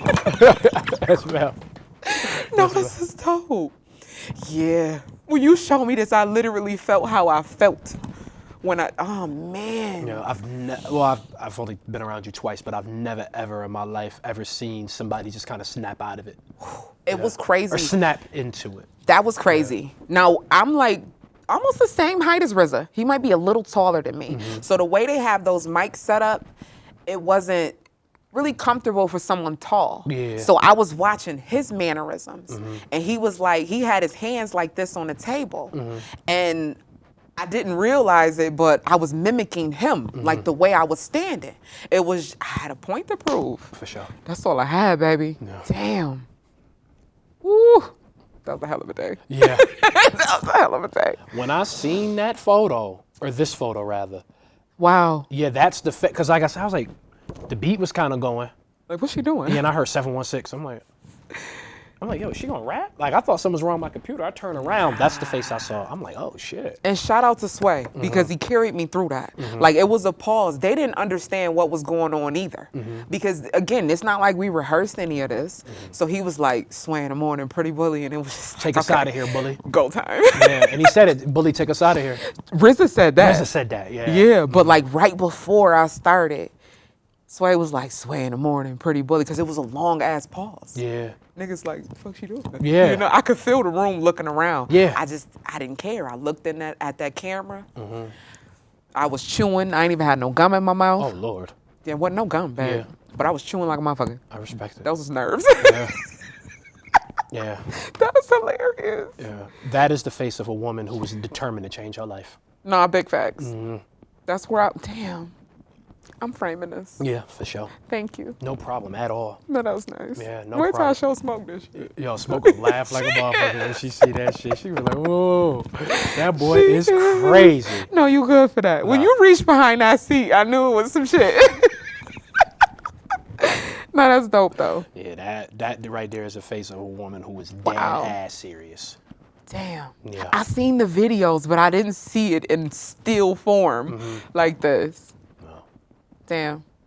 Thank you. No problem at all. Thank you for no that. problem at all, Bulli. So, Bulli, so after you got through spitting those bars, And, you know, to me, you and Nejma, y'all burn that thing. Oh, shout out to sis. Shout out We to got to lock in. Shout out to Nejma Nefertiti. Y'all burn Yeah. that shit down. She No a disrespect problem. to anybody else on there if y'all see this, but you and Nejma, Thank you. bars at a high level. I love her. Yeah, and Heather B energy also, you know, after you got through too. Yeah. Yo, that was different. Yeah, like what was it? That Actually, was- let me ask you that. What was it like? I don't want to say getting a stamp of approval, but No, getting that's love, what it felt Yeah, like. getting love from. I mean, Heather B is one of the original ladies of this hip hop thing. Man, Yeah. mind you, I was standing next to her while everyone else Was went. rapping, yeah. So her energy is amazing, for one. Let me say that. You know, she would, Sway was asking her about, you know, just basically feedback on other MCs, and she would literally just give like 2-word answers. I'm like, oh shit. I was nervous. I was nervous as hell. So to get that type of feedback, I grew up listening to her. Heather B. You know what I mean? Like that shit, that was big. Yeah, That was big for me. yeah. Like all I could say was, wow, I cried in the airport. Yeah. I never even told nobody that. But when we were leaving from Sway and going back home, I broke down in that damn airport because we were actually listening to the station. Like they were still going as we were leaving. You know, so we listening to it and she was talking about me. She was like, yo, I'm so happy for her. Like I bawled in that damn airport. I know people look like, what the hell wrong with her? Chill. I'm Yeah. having a moment. Sure. Yeah. Having a moment. I was very appreciative of that. And she gave me the best advice ever. Like after it was released, she actually commented on my video that was posted and she said, keep writing. I mean, people say that to me all the time, but the way that she said it was different. She said, I don't care if it's 1 bar a day. Keep writing. Like that resonated with me. For sure. You feel what I'm saying? Because like, especially as a busy mommy, I'm working, like you don't have time to sit here and write a whole song all the time. But just to keep that pen sharp, she said, I don't care if it's just 1 bar a day. And I took that and applied it every day. Every day. Yeah. Every day. Yeah. From then till now. You better talk. Yeah. I like what you did there. Yeah, you know, I'm clever with the words when I want to be. It is. So, Bulli, what was the initial like? What was it like after you got through shutting that down? Because I read a comment underneath their YouTube page, and it said yeah, Pretty Bulli effortlessly rode that beat, and I think that comment got the most likes. Really? Yeah. Wow. Well, I know my social medias went ape shit. Yeah, I was getting ready after to say, that. well, you went from what, like maybe a couple thousand to like 10, 12? My followers went up trip K. I'm clan minus the sheets. No, Ooh, that's I the like thing. that. That's dope.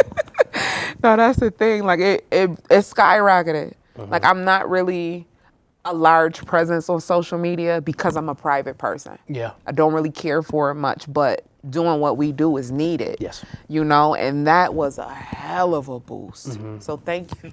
Yeah. Thank you. For sure. So social medias blew up. You know, did people start reaching out? Like the more more artists and people want to start reaching out Yeah. to you. Was it good to get that love? It was. Yeah. Was it was. healthy? Did you know how to accept it? Were you receptive to it or no? That goes based on personality. I'm not very receiving to outsiders anyway. I have my guard up in general. So, but I can say it put me in a different room. Certainly.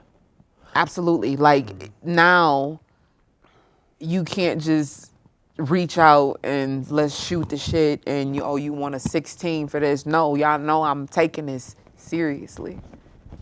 You feel me? No bullshit. Like it put me in a different space and I needed that. I didn't realize I was in the space until after it happened. I said, wait. Then you can feel like I'm not supposed to be in this room. You can feel it. For sure. You could feel it. It was a shift change. It was a hell of a change. And you want to know something too?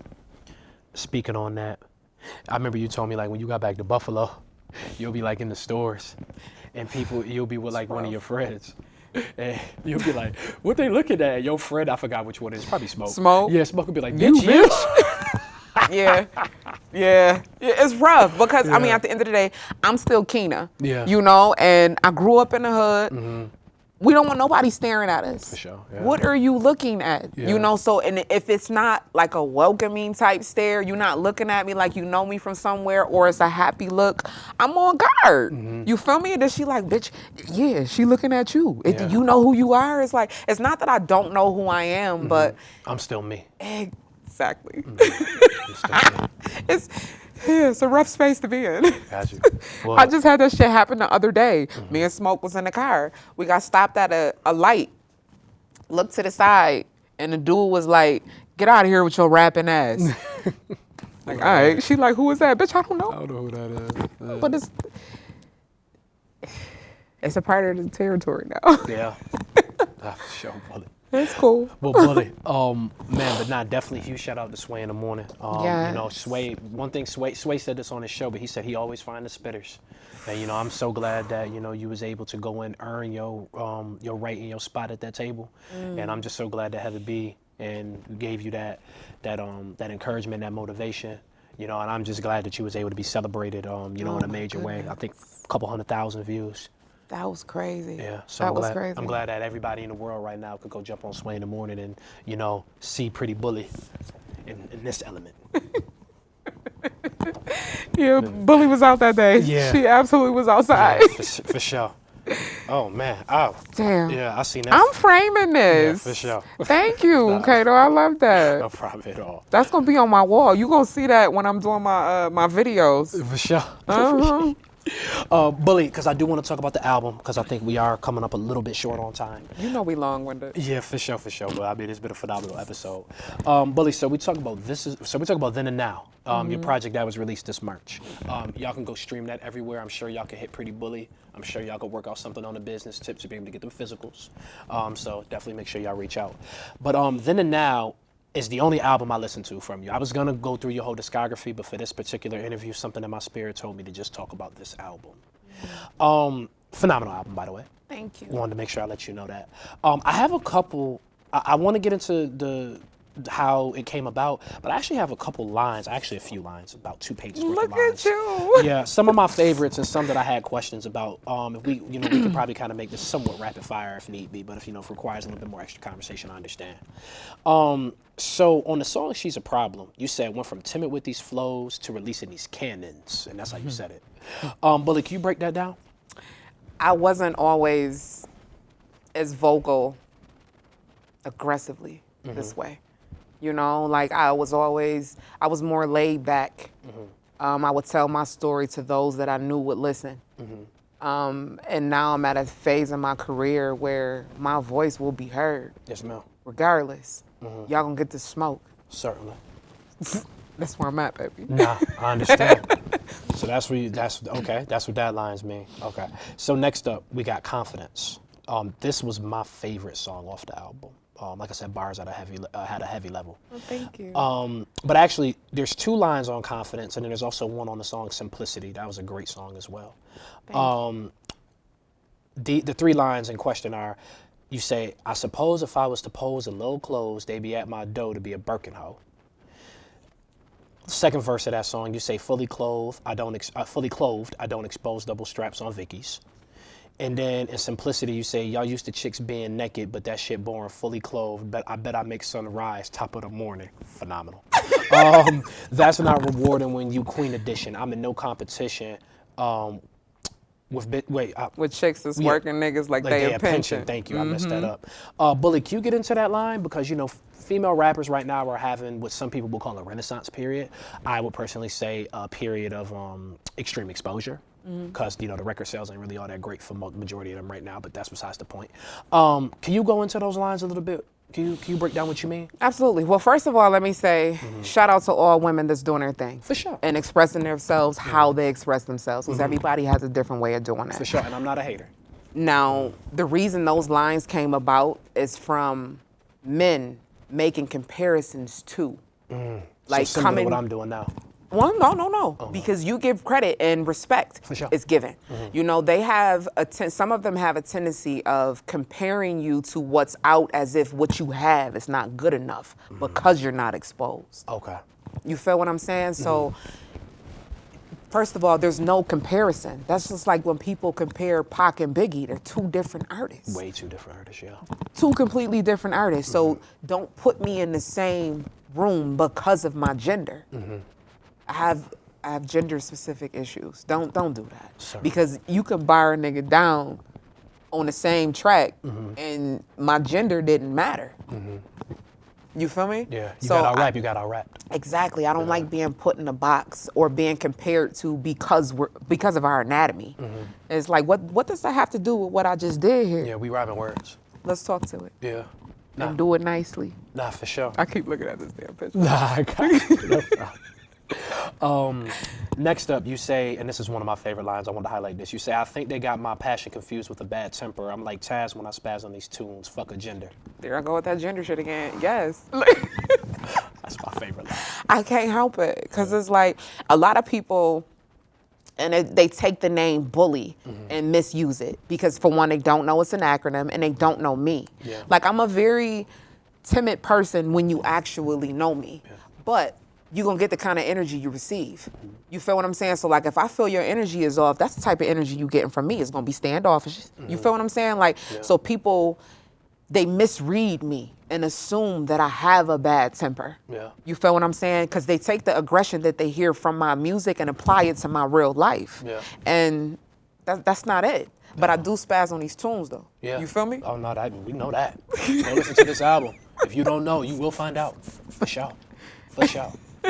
But yeah, you know, it's I was getting ready to say something. Man, I forgot. It'll come back to me. Next up, Bulli, you say my bisexual flow is a danger the most. It's like I hosted a banquet, then I came with the toast. I like that.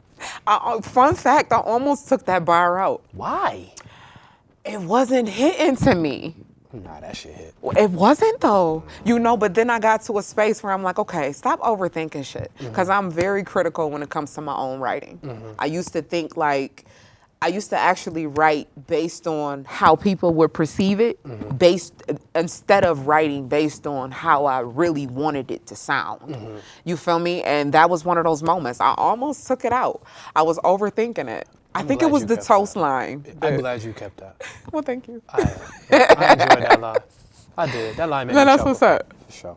On Remember, where you reminisce about, you know, just growing up in Buffalo. You say eating sandwiches with cheese you couldn't cut straight. You better talk.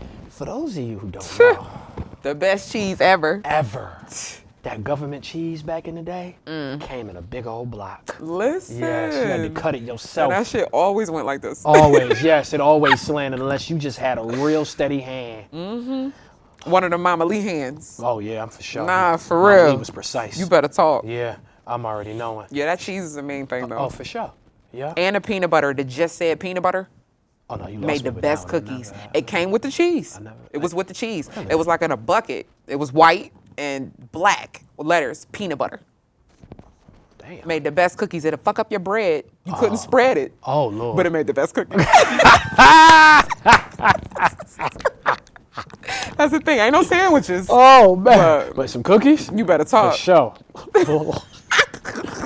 Man, that was funny. Oh man. Next up, you said with the feelers on our feet, we kick balls in the street.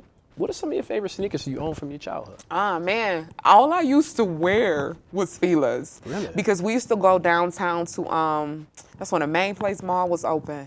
And it was, I believe it was called Father and Sons. Okay. A store, something like that. But I was gravitating more towards bulky boy shoes. So I was the girl wearing the lug boots. The Fila's. It wasn't no J's or nothing like that. I gravitated towards what I liked. And not only that, we knew we was gonna have them for a while. So mostly all my kicks was black. I respect it. You better talk because I don't know if you can vouch for this, but wearing white sneakers was rough when you had a long period of time before you can get a new one. Pair of shoes, yeah. You ever had to run home when it started raining because you're gonna leave shoe polish prints? That's a thing. Yeah. That's different. That is a thing. Yeah. It's like, oh shit, you gonna see my footprints. Let me get out of here. Nah, I'm with you. Yeah. Man. Bully, it was real. Man, real. Oh, man, Bully. God Real. damn. That's okay. I respect it. That's okay. God, all simplicity, Bully. industry is gated. Shout out to all my queens that made it. Amen. Amen, because it is gated, especially for women like myself that actually have content. Yes. And again, no shade to nobody else, but some of us really speak our pain and what we're going through, real life. Like, it's okay to have a turn up, but that's not real life. Yeah. You know, so it's not many that get past those gates. So shout out to the ones that's in that room. No, I gotta agree with you on that one. And you know, it's on simplicity, it is just dope to really hear you say that. You know, just with being rapping for as long as you have, you know. That line really stuck with me. But nah. Yeah, well, you know, the gates is, I think, starting to become opened up a little bit. It is. Yeah. So It is. Yeah. I think, You know, I think it's more so we're embracing one another as well. You know, because when those doors start to open, if you don't stick a hand out and invite somebody in, it doesn't continue. And that's what we're doing as women now. Sis, come over here through this window. I might not be able to let you in the door, but come over here through this window. For sure. You feel what I'm saying? It's happening now. You got real ones that's in the building. It's happening. For sure. Nah, yeah. You know, like I said, you know, shout out, like you said, shout out to all the ladies that's out there doing it. Yes, Yeah. yes. And keep going, queens. Gotcha. That's a thing. Next up, also on simplicity. Simplicity had a lot of great lines. Hey. It says, "I'm just sitting tight till I'm throwing a deal that I can bite, the type that I can match this height, 7 deuce inches matching the figures." And then later on, you say independent because it's best for my health. Now, Bully, I don't want to get you in no trouble, you know, but can you explain those 2 lines a little bit? It's okay if you can. Well, the 7 figures, matching the height and all of that, like, it has to make sense. Yeah. I'm not opposed to signing contracts, but you can't just dangle anything in my face at this stage in the game. It got to make sense, you know, because you came over here for a reason. You know, so you can't just give me some hush money or a couple. Yeah, take the what and leave the what? Yeah. As Conway said. Absolutely not. Like, I'm not in that space because I'm comfortable with traveling and gaining my own fan base. Like, this marathon has been awesome to me. I'm not looking for a fast-paced win. So you dangling that bread in my face right now is not tempting to me. It got to make sense, you know? And yeah, what was the other line? What'd you say? You say independent because it's best for my health. Oh, no, that's a fact. That's a fact. Yeah, because it's like, I'm controlling my own destiny right now. You know, I don't have to answer to anybody. They're not controlling my music. Like, this is me. I'm living how I want to live. So if I'm gonna give up that, it gotta make sense. Certainly. Gotta make sense, because I feel good right now. I can see it in You your feel smile. me? Yeah, for sure. I do. Next up, Bully, on homage. You say, my best Christmas was 9/5. My pops got me that recorder with the tape decks on both sides. And it was then I came alive. I wasn't perfect on the surface, so I channeled on my inside. That's a fact. That was all my descriptive writing, because I didn't know how to talk to people yet. Yeah, that You know? scheme is crazy. Thank you. Yeah, like I tried to go through on another piece of paper and kind of match it up, and I couldn't do it. I was like, wait a minute, I kept getting lost with like the different colors. But yeah, that scheme across that is absolutely ridiculous. I appreciate you. Yo, you be tapped in with words. I love that. Yeah, I do. yeah, for sure. Yeah. No, that song alone, it really made me tap into those days that I was in my room dolo. And all them like old school kind of like shout out K Called Quest, like the breakbeat kind of vibe that he had on that. Yeah. Amazing. For sure. Amazing. Yeah, I tapped into a lot of those punishment days, you know, and I tried to revisit how I felt at those times, you know, and man, homage was the outcome. Hey, homage. Yeah, for sure. Also up on homage, you say, my baby daddy kept that white shit. I never sold it, but the whisk game could add a couple grams in. Bully, what did this time in your life teach you? Besides wrist work? No, okay, I'm sorry. Bully, you seen what I said, this time in your life? I was trying to just leave it in the music. Lord have mercy. It is what Bully it is. said, fuck it. But you know what? It's something that I lived through. So I don't mind talking about it. I'm not proud of it, but it happened, Yeah, you made you it know? through it. Yeah. But it taught me a lot. Like, There's always different avenues to make money, you know? And I was in that phase where I was a sponge and I was soaking up any avenue I could, good or bad. I was soaking it up to create that revenue for my family. So if anything, it taught me how to turn my hustle up. You know, like, granted, I'm not out here doing wrist work now, not in that way, but bully bites is a thing. But I ain't out here doing that now. Grab but some of that. Do yourself a favor. it definitely had me turn my hustle up. You know, because I was showing myself that it was different avenues, or being shown that it was different avenues. Because you figure it was just a 9 to 5 for me with little side shenanigans, so to speak. You know, and then when that time period came along, it's like, wait, oh, it was like a different world. You feel me? And I tapped in. I tapped all the way in. Nah, for sure. You know? Now, also on Homage Bully, and I hope that this don't come across as messy, there was a couple people you didn't mention. I'd like to get your opinion on these respective artists. You didn't mention Lady of Rage, which I was a little bit surprised by, because I feel like, you know, you probably definitely listened to her at one point, if not still doing your life.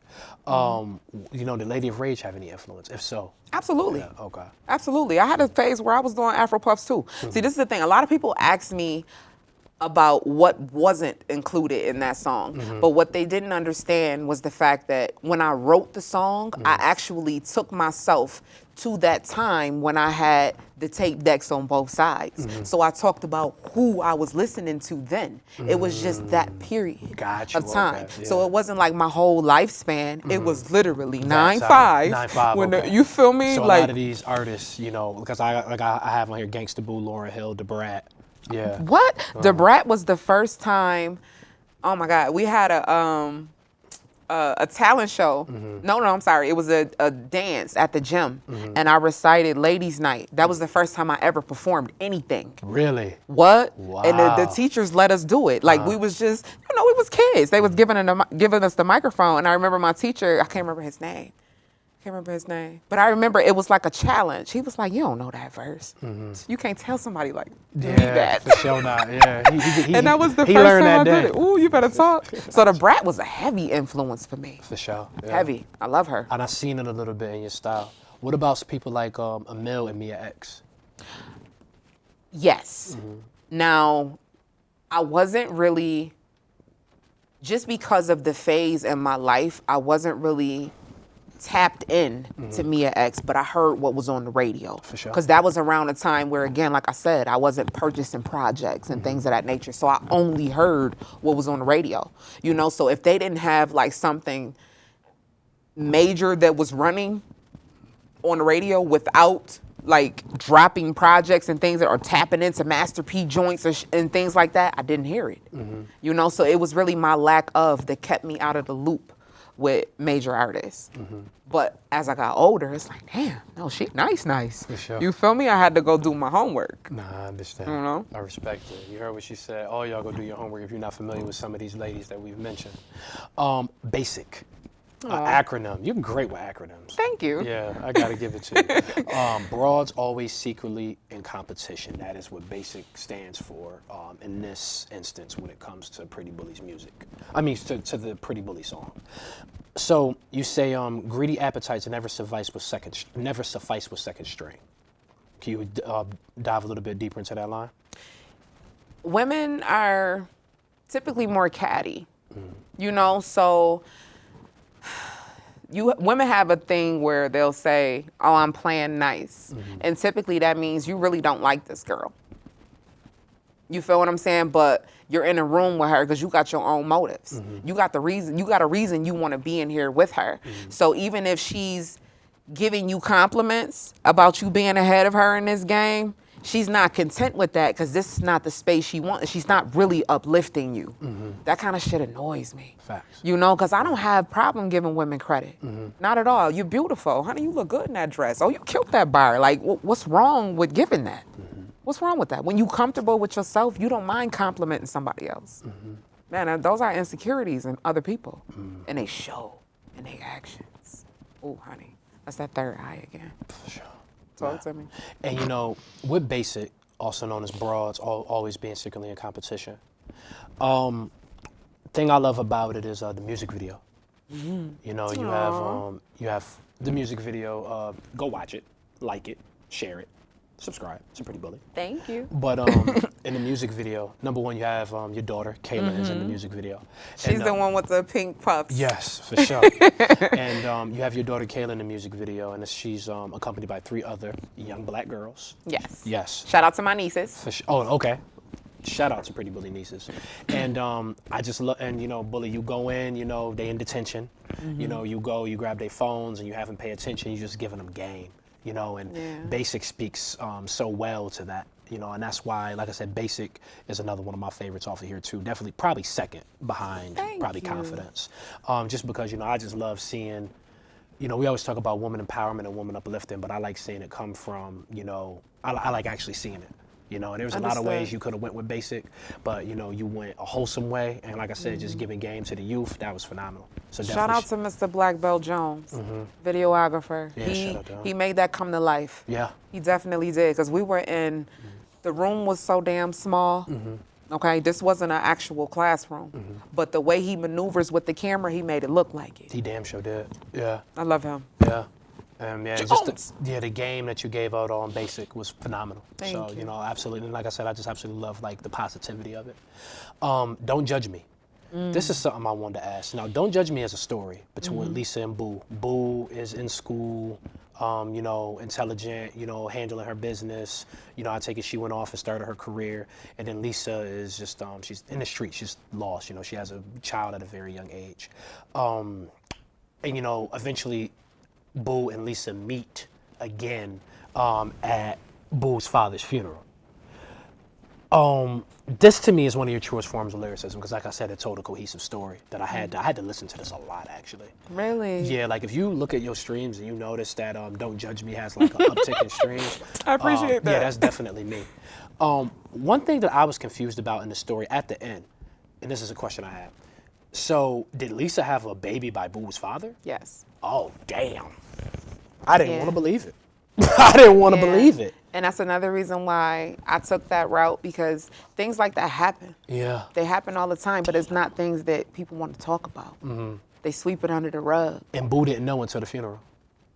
She just knew her friend was distant. Yeah, her friend was acting weird. Didn't know why, but it was because she wanted that love from a man so bad, and she seen how he loved his daughter. So she went to him for that kind of love, but got a different kind of love. It's layers in there, baby. Yeah. Look at your face. Damn. You're so crazy. Oh, damn. It's a part 2 coming to that, only because I wrote it like that on purpose, so there would be room. It fucked me up.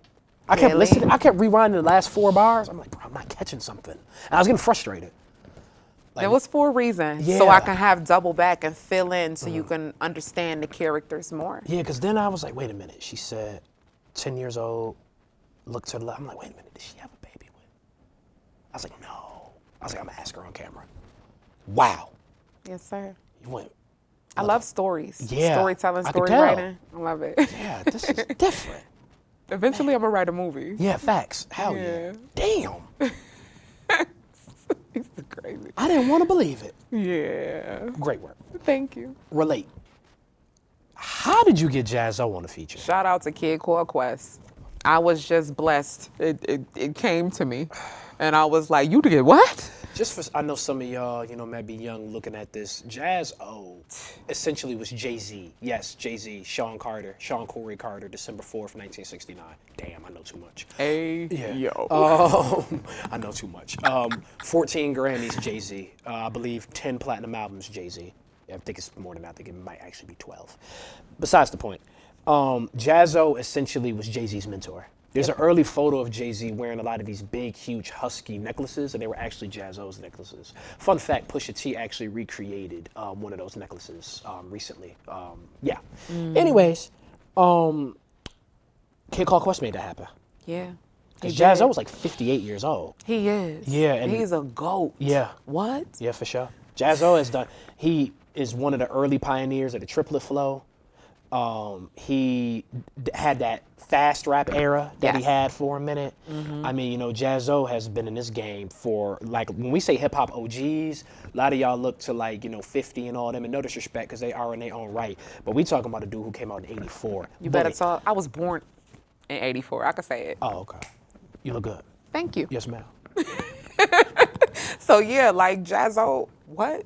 When Quets told me, he said, "Yeah, we're gonna try to get a verse from Jaz-O." I said, "Jaz-O, Jaz-O?" You know, niggas, we say it twice and it Yeah, mean more. to make sure, yeah. I'm like, "Jaz-O, Jaz-O?" He like, "Yeah." I'm like, "All right." I wasn't sure. I'm like, "You could do that?" Yeah, He did that. yeah. He did that. Quest, shout out to you, man. Quest shit. Yeah. See, I be trying to ask Quest questions like this, but Quest give me like 3-word answers. You gotta dig. You gotta dig. You gotta pull it out. He'll talk to you if you pull it out. But shout out to Quest, man. Love your work on this album and pretty much everything you do, but this album especially. On the song Thank You, like what time period of your life were you referring to with this song? All of it.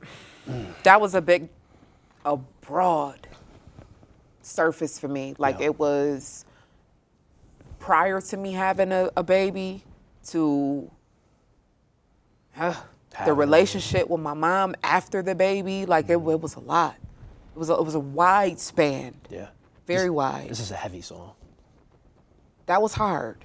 That was hard because there was a lot of things in that song that I never said out loud. And a lot of people take the negative from what you say and harp on that. Like, for instance, when I said, my mom's told me I discussed her at a young age. Now, that wasn't a shot to my mom. That was me finally being able to say out loud that hurt me when you said that.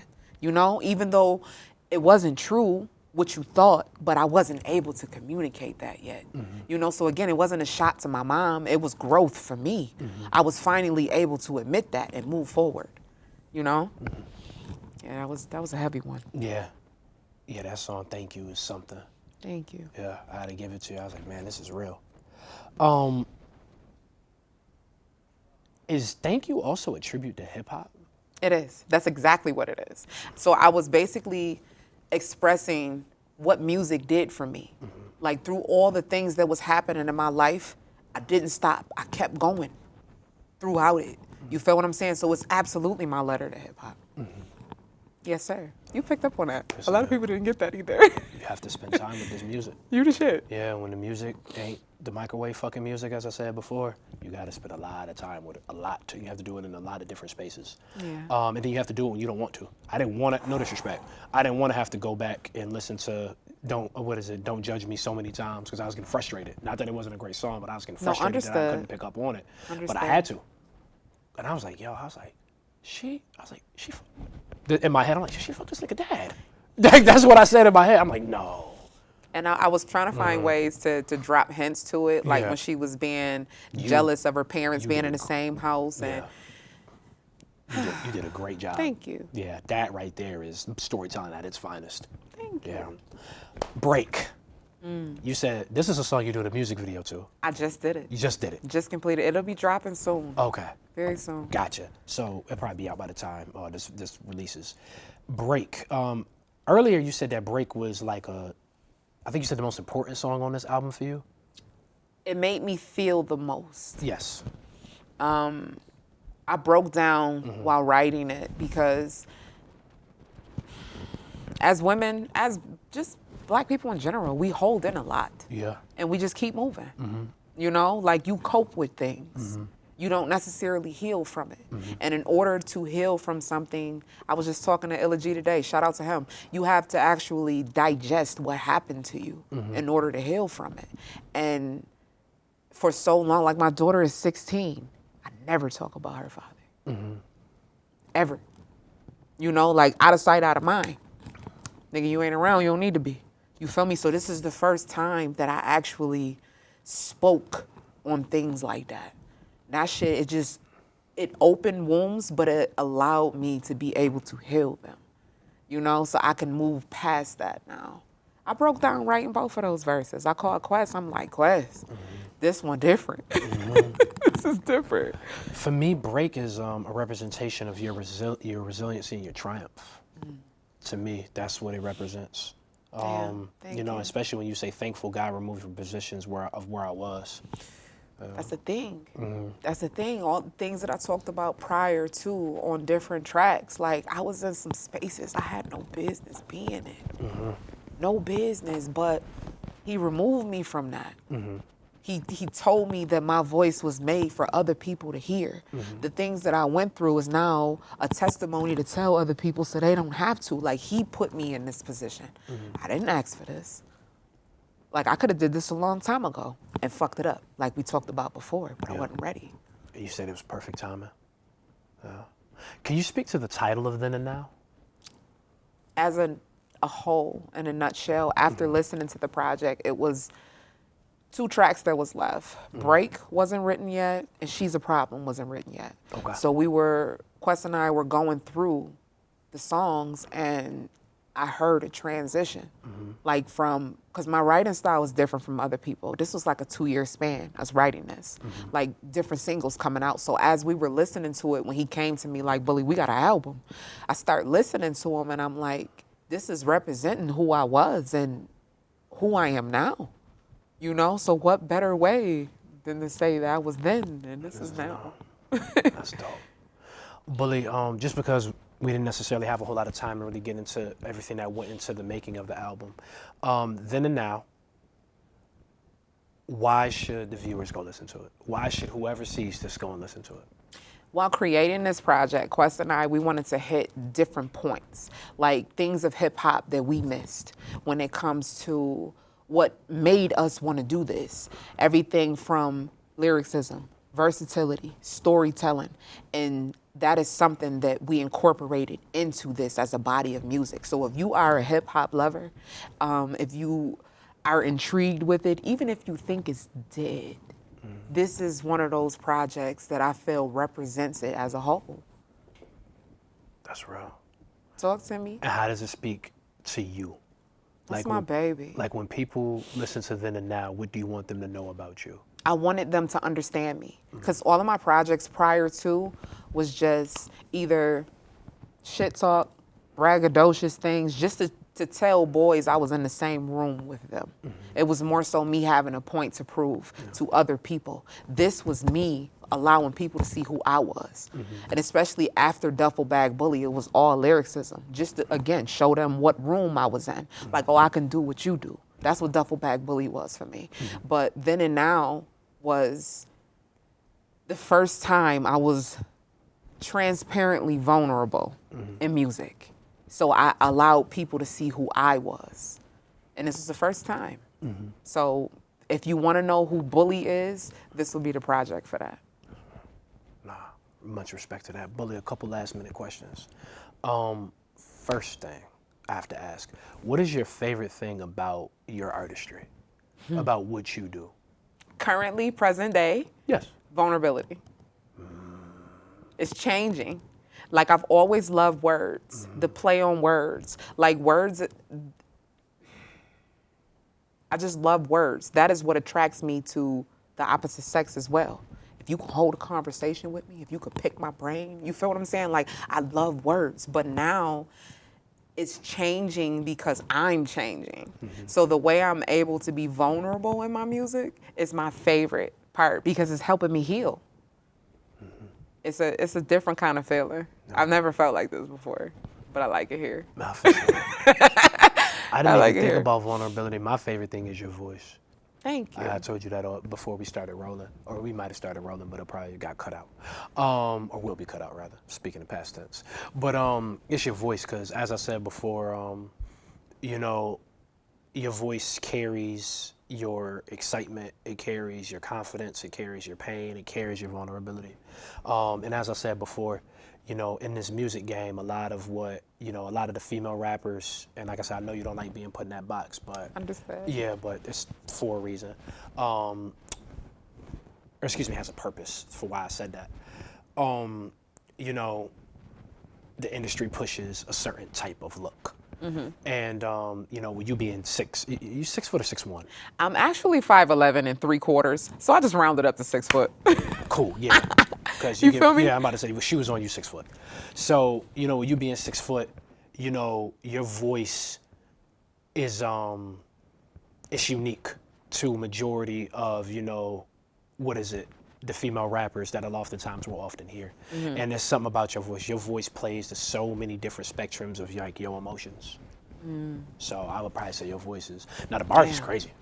No, understood. But understood. I think your voice, like, your music will be good no matter what voice you have, but something about your voice give it just some like secret sauce.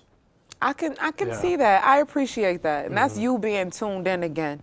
Because even though you can tell it's me on tracks, my tone is different because it depends on how I feel. Exactly. Or the feeling that I'm trying to portray. So yes, you are very in tune. I like that. Yes, ma'am. No, that's nice. I appreciate that. Bulli, you have your kids are pretty much both grown. I think Kayla be grown soon. She thinks she is now. Yeah, I know, but I yeah. know you probably don't want to hear me say Lord that. Jesus. And Marshawn. Marshawn is 22. He's he's almost my age. You know, and you're also a grandmother. I am. Shout out to my baby Christian. Yes. I love my baby. For sure. Shout out to that young Christian young man. Yes. Bulli, now you didn't work this hard, you done went through everything that you done gone through. You know, you're still, you know, in the prime of your life. And you are successful at so many things that you work so hard for. A mother, an artist, just everything. What does the future hold for you? I'm still grinding, you know? So How do you move forward? my future is going to be as bright as I make it. I want to create a bright future for those names that you just named. You feel me? So Marshawn, Kayla, and Christian. yeah, so it's and shout out to Jameer too, because although I didn't give birth to him, that is my baby too. Okay, shout out to him. But yeah, my future is gonna be everything that I didn't have for them. Certainly. You know, Yes, ma'am. it's only up from here. That's all I got. The grind don't stop. Generational wealth is a thing, and that's what I'm trying to create. Certainly. Let me not say trying, because words have power. Yes, they do. That's what I'm creating. Yes, ma'am. Talk to me. Yes, ma'am. Got you. Pretty Bulli, before we get up out of here, do you want to look in this camera? And is there anything that you'd like to talk about, promote, let the people know? Then and Now is available everywhere on every major streaming platform.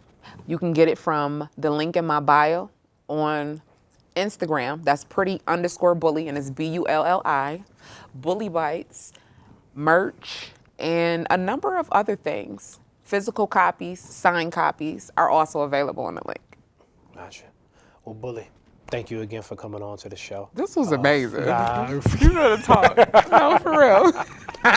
I seen that. I was is like, good Lord, shit. that is a woman possessed. No, you got that. Yeah.